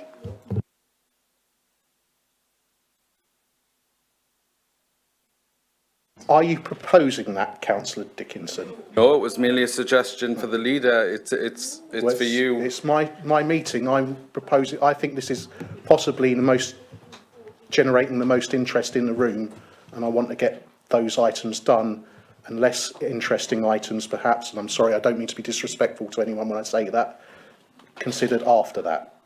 So I would like this to be heard now. I'm sorry, I'm going to come back and see, if I haven't got support for this, fair enough. But I feel that if we're discussing terms and conditions and individual members of staff, then it should be something that's done in closed session. Okay, have you proposed that, Councillor? I have proposed that. Sanderson, have we got a seconder for that? No. I'll second that. Absolutely. Okay. We shouldn't be talking about HR matters in No. open session. Absolutely. Okay. Right. So do I have so I've had a proposer and a seconder for that. Can I have a vote on that? I would suggest, Chair, sorry, through you, Chair, to the Chamber, I would actually suggest that you see the advice. Yes. And then decide what you want to do once you've seen the statutory officer's advice and the legal advice. And then at that point, you will take guidance whether you want to move into closed session or open session.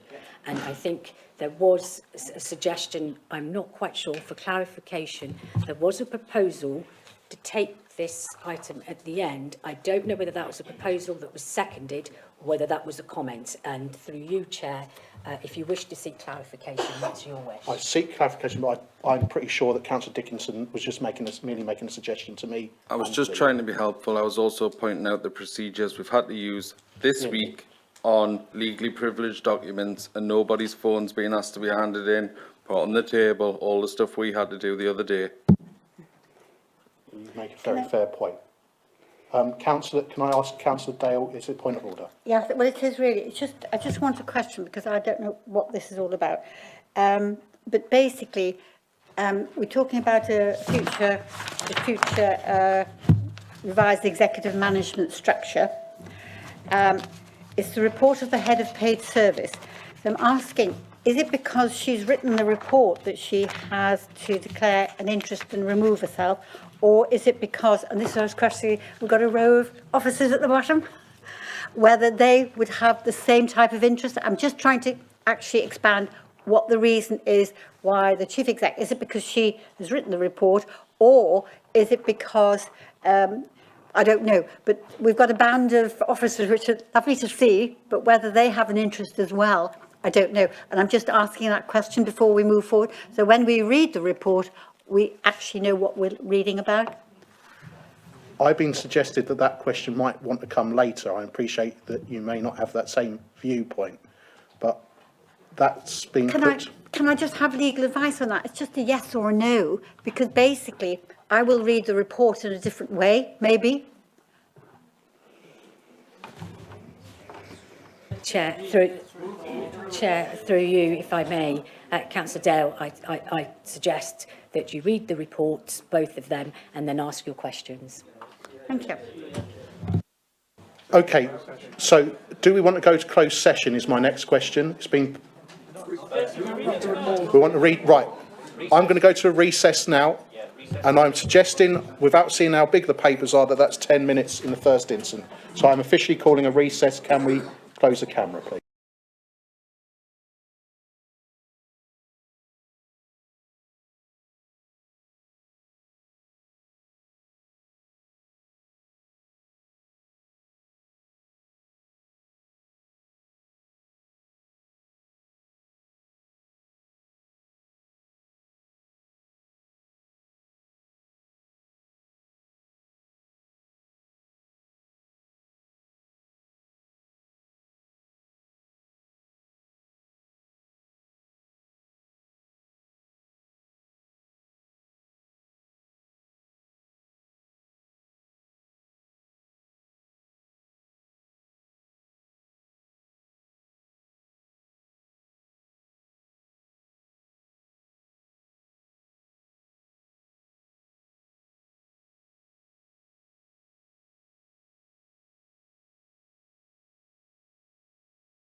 Can I speak first? Is that okay? Sorry, I actually heard what you said there, Councillor Nisbet. I'm sorry, I don't find that acceptable. I do not find it acceptable that has just been said. I find it, in fact, I find it incredibly rude, Councillor Nisbet.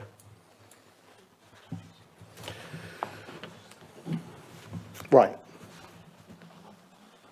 Having read that legal opinion, may I ask Council, do you want to go ahead and have this report presented on item 11 on the agenda? Yes. Right. Yeah. Sorry, could I ask a question? I'm allowed to ask questions. I would like that first question answered and then carry on. Well, it is kind of relevant. About, you know, we've been asked to read this information. There is no way you can take that much information in 10 minutes. I studied law when I was younger. I would never have been expected to take that in as complicated. That might well be. Oh, hang on. Sorry, I'm asking a question. Furthermore, to see into this, you don't just look at this. You need to know the information that was given and the question that was asked. I think, if I can come back on that. That's not there. If I can. My next question is for the monitoring officer. This has just been put in front of us now. How long have you been in possession of this information?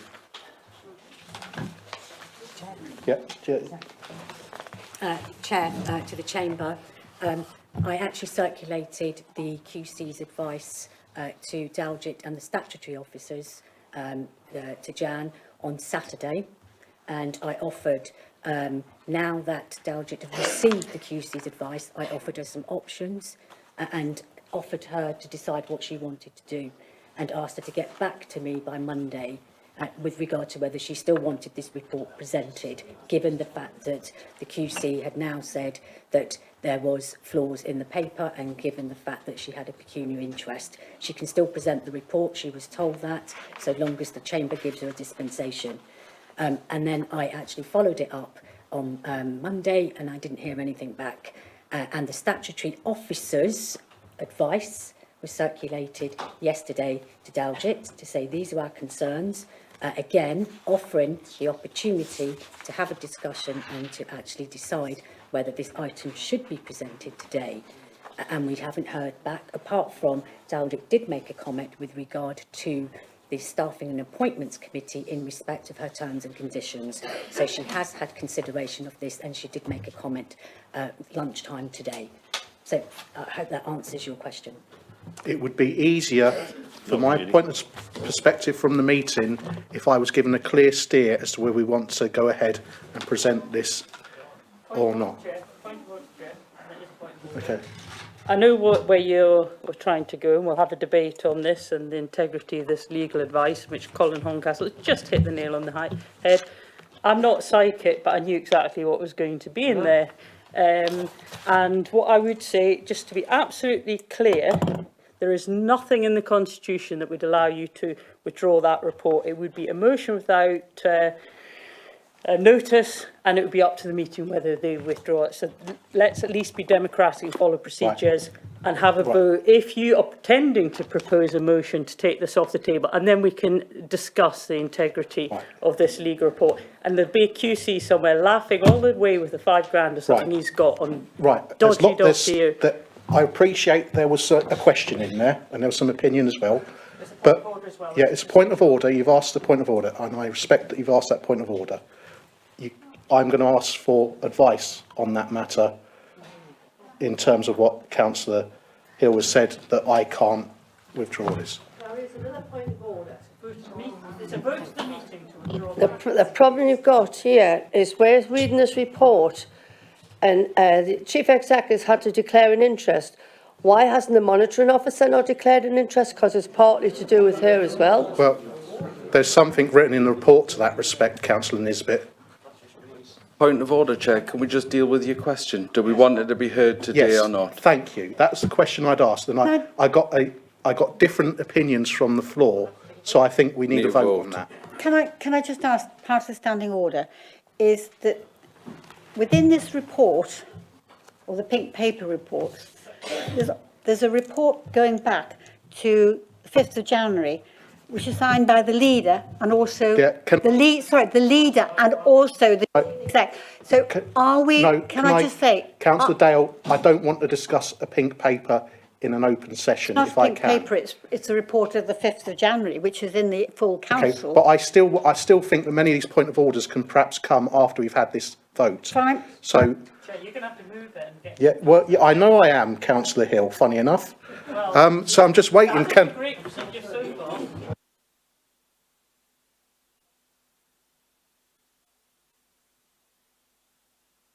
Jones. Do you want to go ahead and present the report? Yes or no? Yes. Yes. So they're saying yes. Right, there's a proposal. Right. No, I'm going to move to the vote, I'm sorry. Right, the proposal is, and I'm going to say, is it proposed by Councillor Watson, that we do not go ahead and present this report? I believe that has been seconded by Councillor Jones. Yeah. No, I don't think we need to enlarge on that at the moment. I think if you want a name vote, I need to have 20% of people show their hands. Definitely. Right, okay, I'm taking as read that 20% of the room want that. So I'm going to a named vote on whether we want to receive this report now. Based on the advice you've had, whether you want to have this report presented. Am I correct?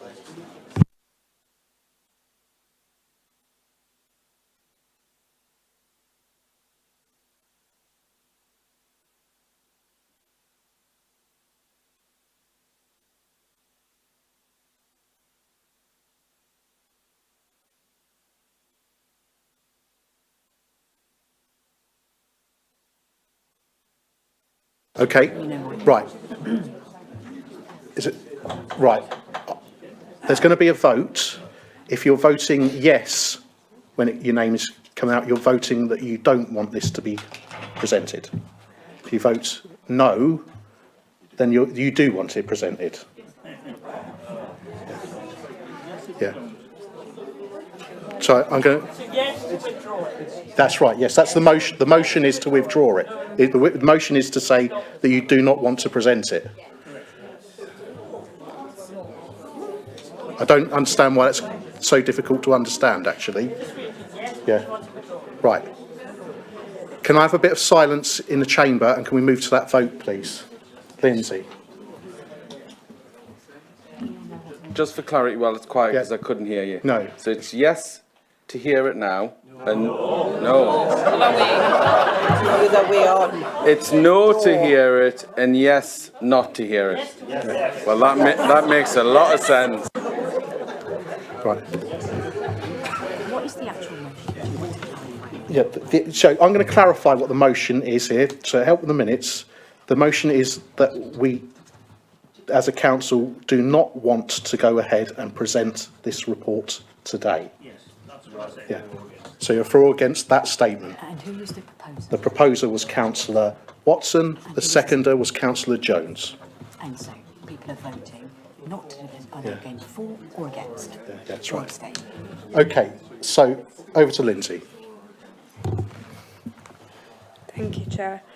Councillor Ball. Against. Oh, well, right.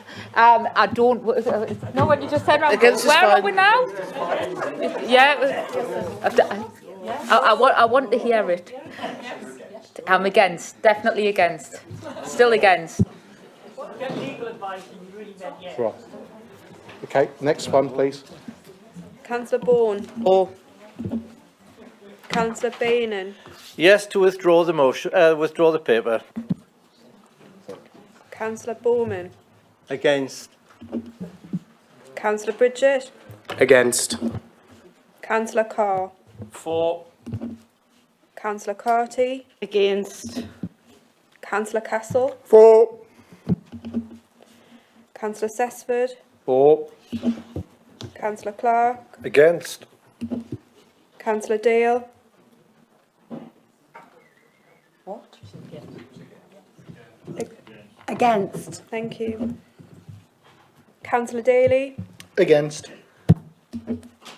Councillor Darwin. For. Councillor Dickinson. Against. Councillor Dodd. Abstain. Councillor Dunbar. Against. Councillor Dunn. Against. Councillor Fairless-Atkin. Councillor Ferguson. For. Councillor Flux. For. Councillor Foster. Definitely against. Councillor Gallagher. Against. Councillor Grimshaw. Against. Councillor Hardy. For. Councillor Hill. Against. Councillor Horncastle. Abstain. Councillor Humphrey. For. Councillor Hunter. For.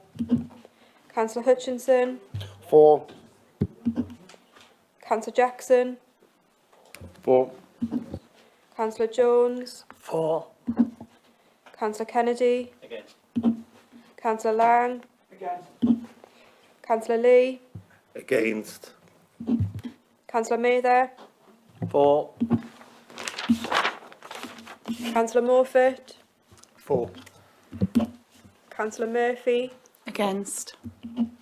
Councillor Nisbet. Against. Councillor Oliver. For. Councillor Parry. Against. Councillor Patterson. For. Councillor Pauschke. Councillor Purvis. Against. Councillor Reid. For. Councillor Renner Thompson. For. Councillor Richardson. Councillor Riddle. For. Councillor Robinson.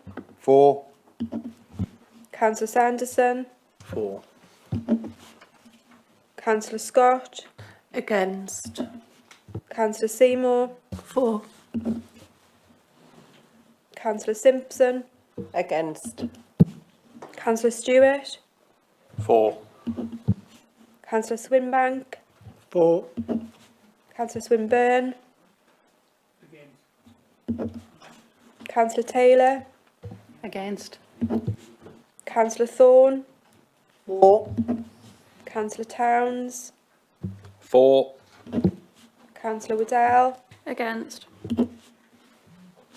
Councillor Wallace. Against. Councillor J Watson. For. Councillor Wearmouth. Councillor Wilczek. Against.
Chair.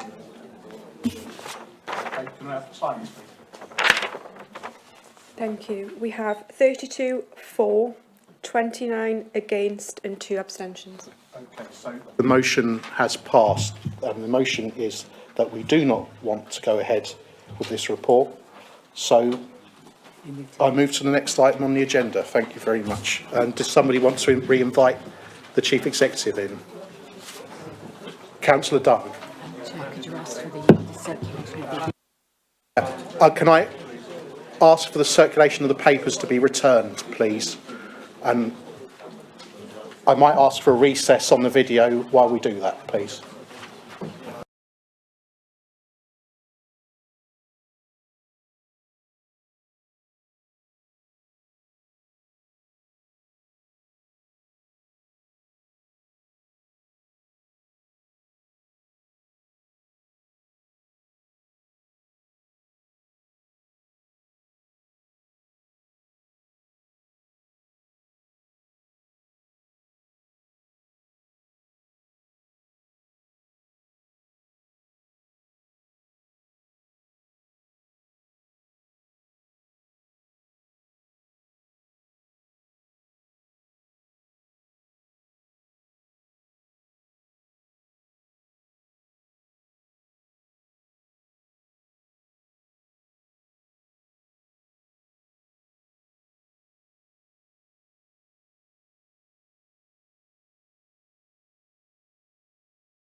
Please.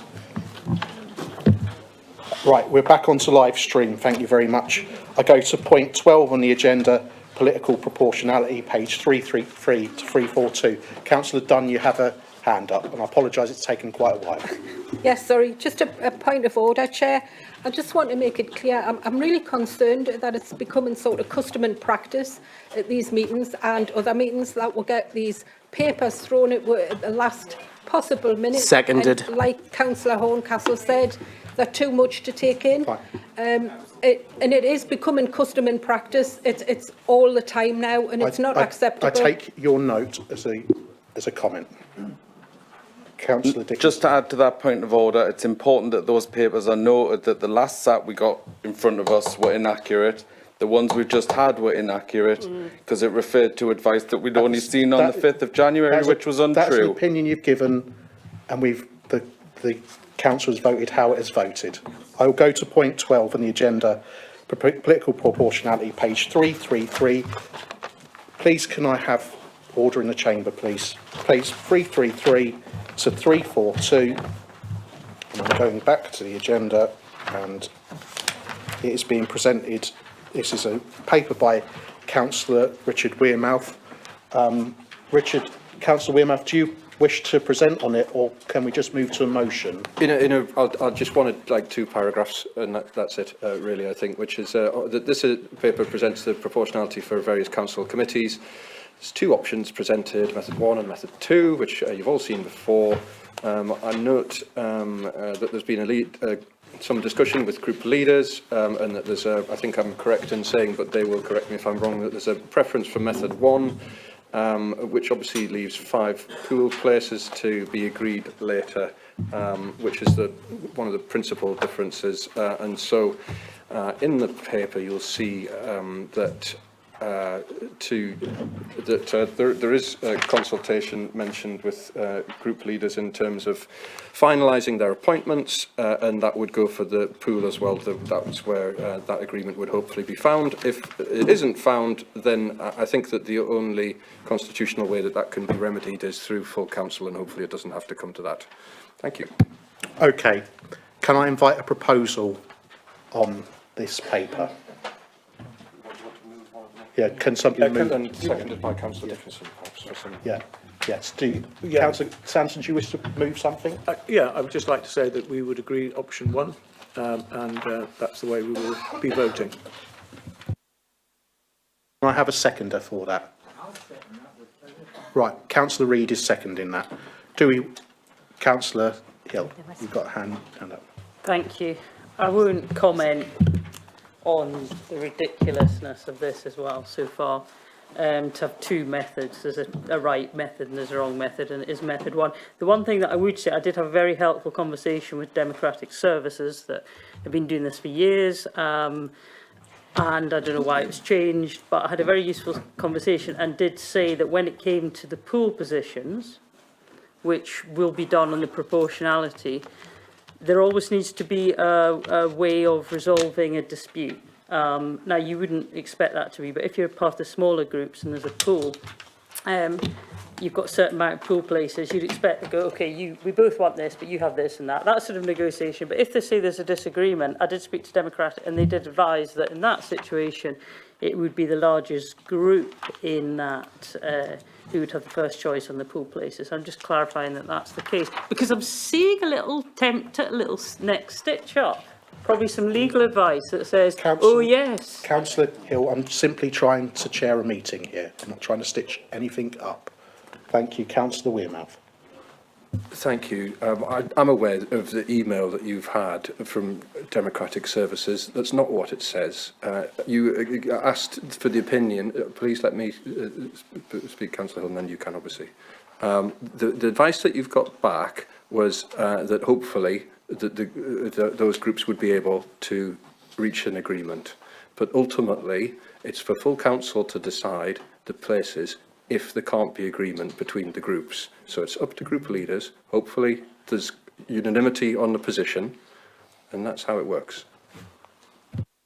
I'm talking about a conversation, a phone conversation I had. If there's a proportionality, because you don't, if you've got a set number of places, and it surely would be the largest group who would have the first say, and that's the advice that I got. I note the comment you've made, and I'm sure it will appear in minutes, but I think for brevity, and Councillor, I'm going to ask Councillor Reid to come in, because I... Yeah, let's not get into all of this now. I mean, we can have a fight in the car park later on if anybody wants to. But all I would say is that in the past, all councils, in the end, are ultimately responsible for putting people on committees, and it'll have to be the full council. But I'm sure that the pool of leaders, Derek and I, and Nick, and Malcolm, will between us be able to sort out every problem there will be. Thank you for that. Councillor Kennedy, I really do want to move progress. Okay, well, thank you, Chair. I mean, I did have your hand up. I just for clarity, because I think there's a lot of assumed knowledge on this, but I just wanted to make it clear to everybody in the room what the pool actually is, because I don't think it's really clear to everybody who wasn't party to those discussions. What the pool is, it consists of, so if you look at page 340 and you look at the number of seats, 5, you will see the Conservatives with 2 seats, Labour Party with 2 seats, and then you have 1 in the pool. Now, what we arrived at, and I suggested this to all leaders in the presence of officers, was that if you added up the Independents, the Lib Dems, the Greens and the UG, that makes up 19% of the council, so close to being 20%, which is the 1 seat. And it would then be up to the leaders of those groups to have a conversation to appoint an appropriate person from that pool of parties to be that person who would attend that meeting. So that was what that is. I have absolute confidence that I can have a conversation with the other group leaders and arrive at an appropriate decision. So that's what that is. I also have that I also have that opinion that between us we will sort it out. There will be no trouble. There will be no fight in any car park. Right. Can somebody make a proposal, please? So can someone make a proposal, please? I think we had that, haven't we? We've done. It's been done. Right, I beg your pardon, it's been done. I'm going to move. It's been done. It's been seconded by Councillor Reid. Can we move to the vote, please? Sorry, can I just ask one question? What would be really helpful for me would be if Democratic Services would send a sheet out like they did before, so I can insert the names rather than, and if we could have a comment sheet sent, that would be really great, and indicate what we're due on each thing, like we normally have. Fantastic. I think this can be sorted out in emails probably tomorrow. Yeah, absolutely. Councillor Kennedy, and then really. Yeah, just the final point is, can we make sure that this is it? This is the method we use going forward. We know we have a by-election coming up, and I really don't want us to be coming back here going, all right, how do we divvy up this other person should the result go a certain way? So we really should be going, right, this is the framework, and you drop the numbers in and it spews out what the result is. So we don't keep coming back to this every single time there's a by-election. This is the framework. Can we make sure that that's agreed as well? Yeah, until it wasn't. Thank you. You can't actually agree that because you would be binding a future council. But I mean, we can morally, or we can say yes. Well, that's where we would like to head. But actually, I don't think that you can, because a future council could change it. And what would you be able to do about it? Nothing. Right. Councillor Hill. Very quick question. What happened to the grievance committee that's listed on the committees? Yeah. through the chair to the chamber, the grievance committee hasn't been set up yet. Councillor Hill, you'll remember we had a constitution working group, and I was asked to go away, and officers were asked to go away with some questions and some comments and thoughts that were put forward. There is a feedback on those comments. You have a constitution working group, I think, set up for the 1st or the 2nd of March. I can't remember, second, yeah. So you will get an update with regard to the grievance committee based on the comments that you posed, and then the route will be following your constitution working group. Recommendations will be brought back to the next meeting of council. Okay. Right. Can I please move to a vote? Yeah, Councillor Dickinson. Oh, you don't want to say it anymore. But, you know, I don't take it personally. Just because I got a feeling we're going to get to that stage where everyone starts shouting agreed at minutes and things. And there was a point on the Constitution Working Group, which the monitoring officer has just referred to. And some of those were urgent clarifications around consultation with staff and other things that I've still not had a response to. And I don't think it's appropriate to wait over a month, just for the point. Can we move to a vote, please? Are we agreed? Agreed. Thank you. Okay, next item on the agenda. Next item on the... there's method 1, which is proposed. 12. Item 13 on the agenda, page 343, is 3 to 346, is arrangements for the appointment of a local auditor, external auditor, page 343, and this is a report of Jan Willis, interim executive member, executive director. Chair, can I, sorry, I'm just very distracted, just for a split second. Was there and I'm for it, but a vote was taken. Yeah. Yeah, Vote you're was going to say taken, that. The yes, vote was taken in and favour of option yes, 1. yes. Okay. Yes. So, to the report on page 343, Jan Willis. Thank you, Chair. So this report seeks approval for the Council to opt in to the public sector audit appointments arrangements for the period from 1st of April 2023 for the 5 financial years up to 2027-28.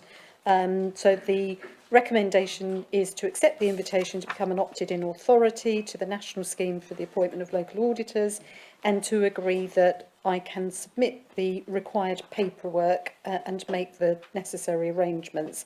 There would subsequently be a key role for the audit committee in terms of overseeing those arrangements. Although the council would not be appointing the auditor, it would be the PSAA that would appoint the auditor on our behalf. But in terms of, the relationship with the external auditor, that sits with the audit committee. So we do require a resolution from council before we can opt in, and we have to notify the PSAA of our intention by 11th of March. So, my recommendation is that we do agree to opt in, and then we don't have to undertake our own procurement process, nor are we responsible for the ongoing contract management arrangements, so it will be much more efficient. And very few authorities actually directly appoint their auditors these days. So my proposal is that the council agree to opt in and delegate the administrative arrangements to me. Councillor Kennedy. Councillor Kennedy has proposed that, and Councillor Wearmouth has seconded that. All those in favour? Sorry, Chair, I wanted to ask a question. But it's not appropriate to just keep rushing through when people want to ask a question. I only wanted a simple question, which was, to the Chief Executive, is this our usual practice?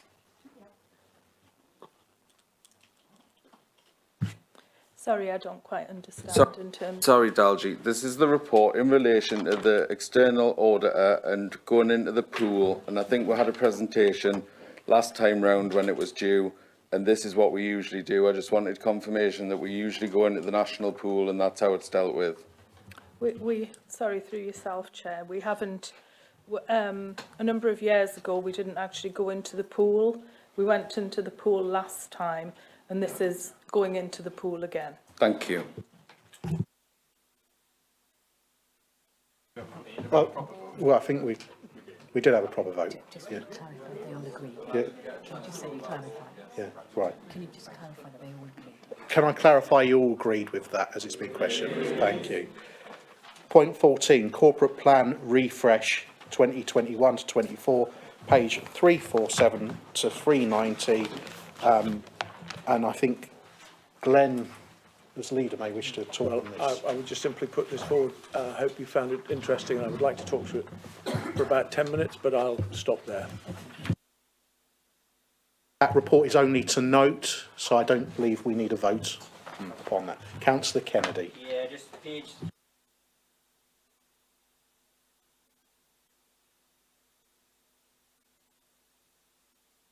Country that works for everyone. I don't know if you wanted to update that one with Boris's logo. Yeah.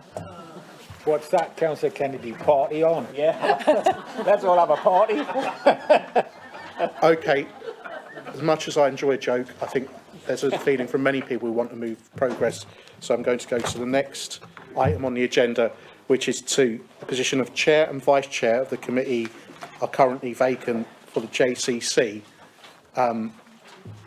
Do we have a proposal of who would become the chair of the JCC? I'd nominate Councillor Flux for that.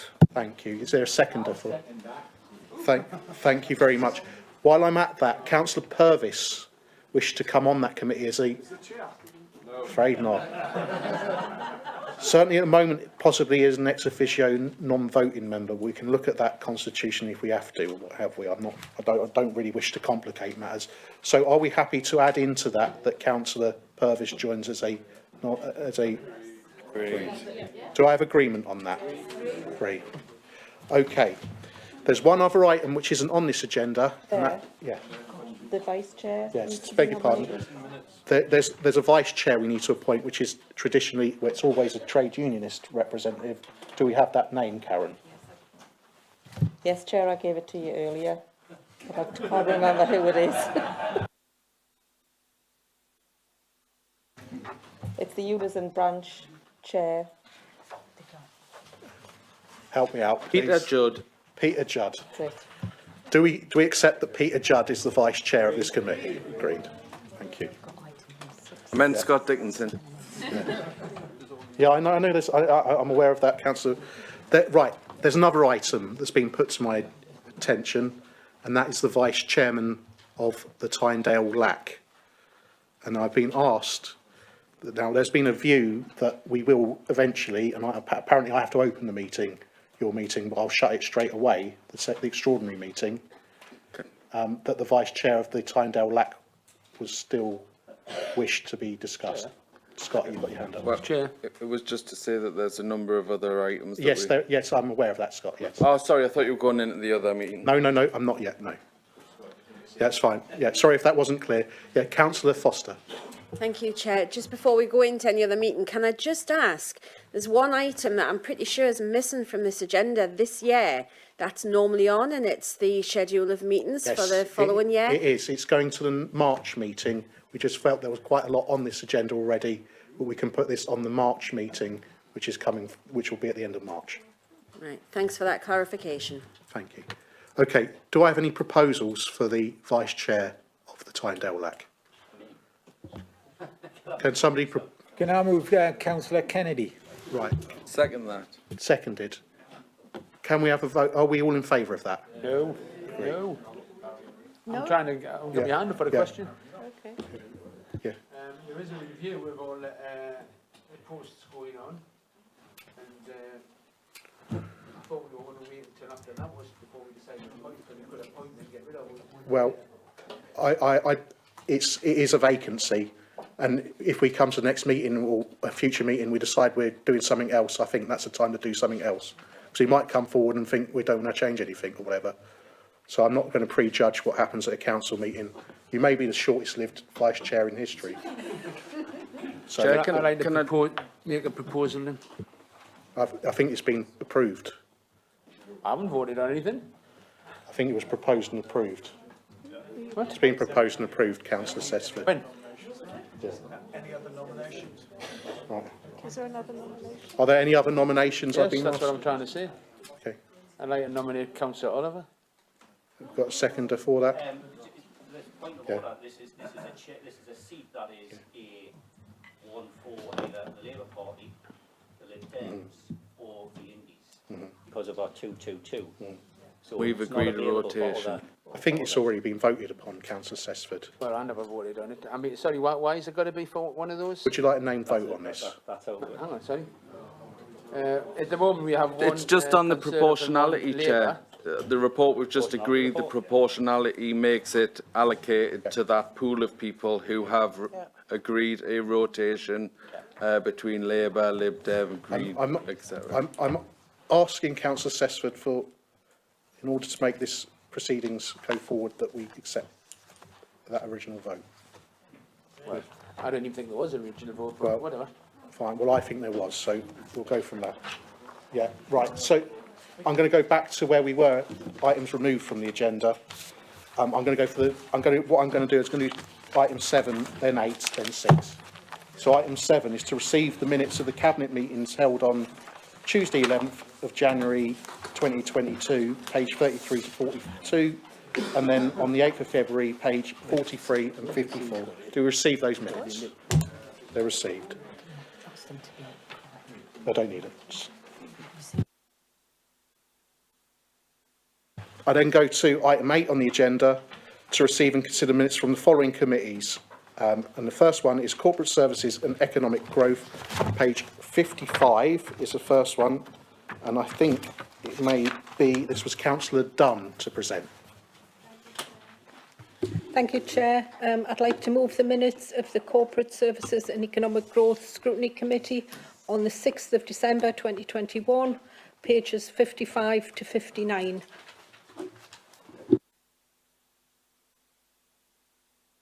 Bourne. Thank you, Chair. I'd like to move the minutes of the same committee on the 7th of February. Thanks. Agreed. Agreed. Right, I then move to Family and Children's Services, page 67 to 78. Councillor Wayne Daly. Chair, I'd like to move the minutes of the two meetings you have in front of you, one from Thursday the 2nd of December and the other one from Thursday the 6th of January, Family and Children's Services Overview and Scrutiny Committee. Is that agreed? Thank you. And then I move to Communities and Place Overview and Scrutiny, page 79 to 86. And Thanks, that Chair. is Councillor Reid. Sorry, I move the minutes of the Communities in Place Overview and Scrutiny Committee on pages 79 to 86. Agreed. Councillor Dale, you have hand up. Yeah, I'm not going to discuss it now, but I would like to put on the agenda, is the Complaints Improvement Framework update, and I wanted to recognise how it aligns with the KPIs. So could we put that on agenda for a later date, please? I'm looking at the chair of that committee. I'm sure he can I'm consider sure, it. Jeff, can I have a word with you, Jeff, sometime? Whatever Councillor Dale wants at this time of night, Councillor Dale can have. Thank you. Can I have a bit of order, I'll get please, you on taking that? everything. Councillor Gallagher. Chair, I just want to draw everybody's attention to page 82, and it's under urgent business.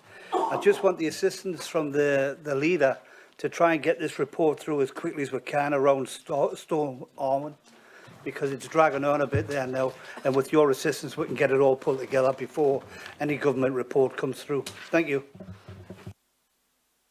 That's noted. I'll go to page 87 to 102. Councillor Jones, Health and Wellbeing Overview and Scrutiny. Thank you, Chair. I'd like to move the minutes of the Health and Wellbeing Overview and Scrutiny Committee of 9th of December, pages 87 to 95, and the 4th of January, pages 97 to 101. Thank you.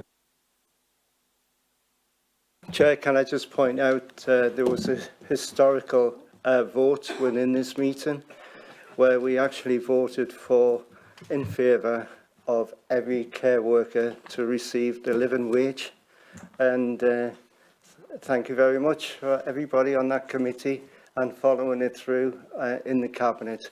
It was a historical moment. We should be proud of that. There's only one question. Are we certain that it's going to be carried out throughout the whole county? Thank you, Chair. Does anyone wish to, Councillor Jones, do you wish to answer that? I think the question was asked of the officer at the time, who said that they were working with the care homes and they would only be paying it if the care home agreed. There will be some care homes, possibly the ones who are larger companies that have many care homes, who may not take up that offer, and we wouldn't be able to enforce it. I think that was correct. Thank you for that, Councillor Jones. I'm going to move to the Health and Wellbeing Board 103 to 112. I being the chairman of that committee, move the minutes of the meeting held on Thursday, the 9th of December 2021. Are they approved? Agreed. Thank you. Agreed, should I say. I then go to the Audit Committee, page 113 to 120. I go to Vice Chair, Councillor David Towns. Thank you, Chair. I'd like to move the minutes of the Audit Committee, as you say, on pages 113 to 120, which was held on the 26th of January. There's just one update, really. On page 115, about a third of the way down, there's a paragraph referring to a report by KPMG. The answer, the chairman of the committee asked the Section 151 officer for a copy of that report to be given to the committee, and it was explained that that wasn't possible because it was believed to be subject to an ongoing police investigation. However, I'll not go into the detail, but it's since emerged that the police do not consider that it is a document that shouldn't be disclosed. So I believe that the Audit Committee have or will shortly be receiving a copy of that report for us to consider in due course. Okay. Are those minutes agreed? Yep, agreed. Okay. I then move to what I think is the final item of this agenda, which is questions. Now, before I go to questions, I'm going to ask the question of you. Do you wish to go through all these, or would you like written answers at this stage of night? I'm open to ideas on that. All taken to the next meeting. Is that a proposal, Council? Yeah. Right. Is that a proposal, Councillor Dale? Do we have a seconder for that? Councillor Wearmouth is seconding that. Can I ask if that's... Just make a point of order, Chair, that would then limit those councillors to 2 questions at the next meeting when new things will have cropped up, and then we won't be able to ask additional questions. But there again, Councillor Dickinson, we was never going to have that meeting anyway. Originally, we was never going to have that meeting in the first place anyway. Oh, I know, but all sorts will crop up between now and then. No After doubt. tonight. No doubt. Councillor Swinburne. Thank you, Chair. I appreciate it's a long meeting, and it has been going on. Oh, press the button now. I'll grab this one. Probably cut me off. I appreciate it's a long meeting. It has been going on for some time. The questions that I have on this list are questions that I've been trying to raise for some time, and are questions that have been raised to me by my residents. To just provide written answers does not show the public the ones that I'm trying to raise. As I say, I understand it's a long meeting. I am disappointed that members have departed the meeting early. It's not this meeting, just this meeting. It happens in other meetings as well. It's disappointing to see that people are elected to represent the people who've chosen them to be in that position, but seem that they can't last the full length of the meeting, and once they've done their business, not just this meeting but at other meetings as well, once they've done what they want to do, they just depart. I feel personally that if you're elected into a role, you do the best that you can to represent, your constituents at the meetings. And if we're, going to ask questions on behalf of them, then we need to see that through. That is my personal opinion. Others may differ, but I just wanted to say that. Right. Thank you. It's been proposed and seconded. Councillor Dale proposed that these go to the next meeting. That was seconded by Councillor Wearmouth. May I have a move to a vote? It's a point of order, Councillor Nisbet. No, it's just a question that really needs to be answered tonight. Right. It's around the beach huts, and I would like to have an answer of Councillor Watson. It's around the water back about the beach roads and Blythe. He did. Councillor Nisbet, I appreciate what you're doing here, but it has been proposed and seconded. If the vote fails, I think you can ask the question. Just trying. There is a proposal and seconder there. It could be too late. Chair. For the summer? Yeah. So Sorry? it's been proposed that we defer these questions till the next meeting by Councillor Dale. It's been seconded.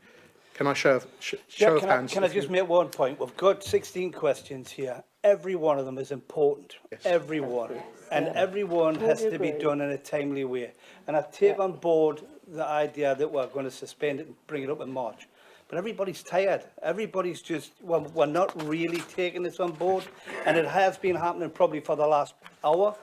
So the reality is the weight of the meeting and the weight of the agenda has to be addressed, and that would be addressed by you, so we can do it with a clear mind. Now, look around the room and see how many people's left. And they've all left for genuine reasons. Probably some people have got to travel back up to Berwick. Indeed. We've got to start thinking about how this meeting rolls out and the importance of the agenda that's in front of us.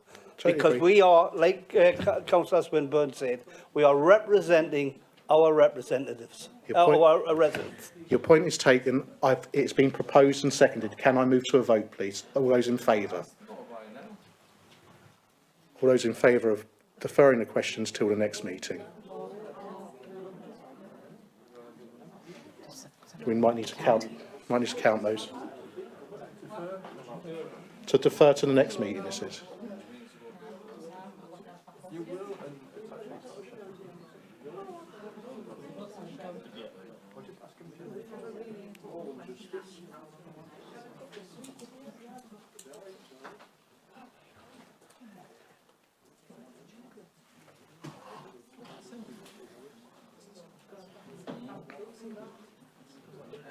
Twenty-three.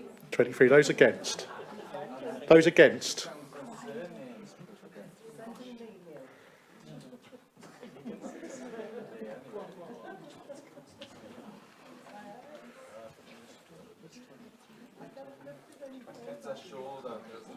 Yeah. Councillor Dickinson, is the lady next to you? Have you got your hand up? Yes. Yeah. Sorry, this one in check. 21. 21 against. So it's been voted that they are deferred to the next meeting. Right. Yeah. Yeah, I think I needed to vote for abstentions there. And there was count. Any abstentions? 3. Yeah, right. Okay, please. May I? Yeah, Councillor Sanderson. Sorry, can I just say quickly to Councillor Nesbitt, or any of the other questions that are in here tonight, if you want an answer from any of us, just come, we'll do it now, and happy to do that if that helps. Certainly on the beach huts, which has made progress. Right. I do have to open the next meeting, so I'm going to close this meeting now, because this meeting is now closed. I'm going to go to the open. I've got to do this. I'm going to open the next meeting, which is the extraordinary meeting. Do I have a proposal that meeting is? Do I have that withdrawn? I propose that there's no business on that meeting. No. The meeting. Can we have a vote on that, Chair? It's a name vote. It's quite a serious matter. No. Councillor Dickinson is quite right. It's quite serious. Yeah. So, just in terms of the extraordinary meeting that was called, we are happy to withdraw it because the business has been conducted. We aren't happy with the way it was followed and it wasn't issued correctly, which we are following up separately, but we're happy to withdraw it for tonight. Right. I need a seconder for that. I'll second it if no one else is. And are we all agreed with that? Agreed. Thank you very much, everyone. Thank you.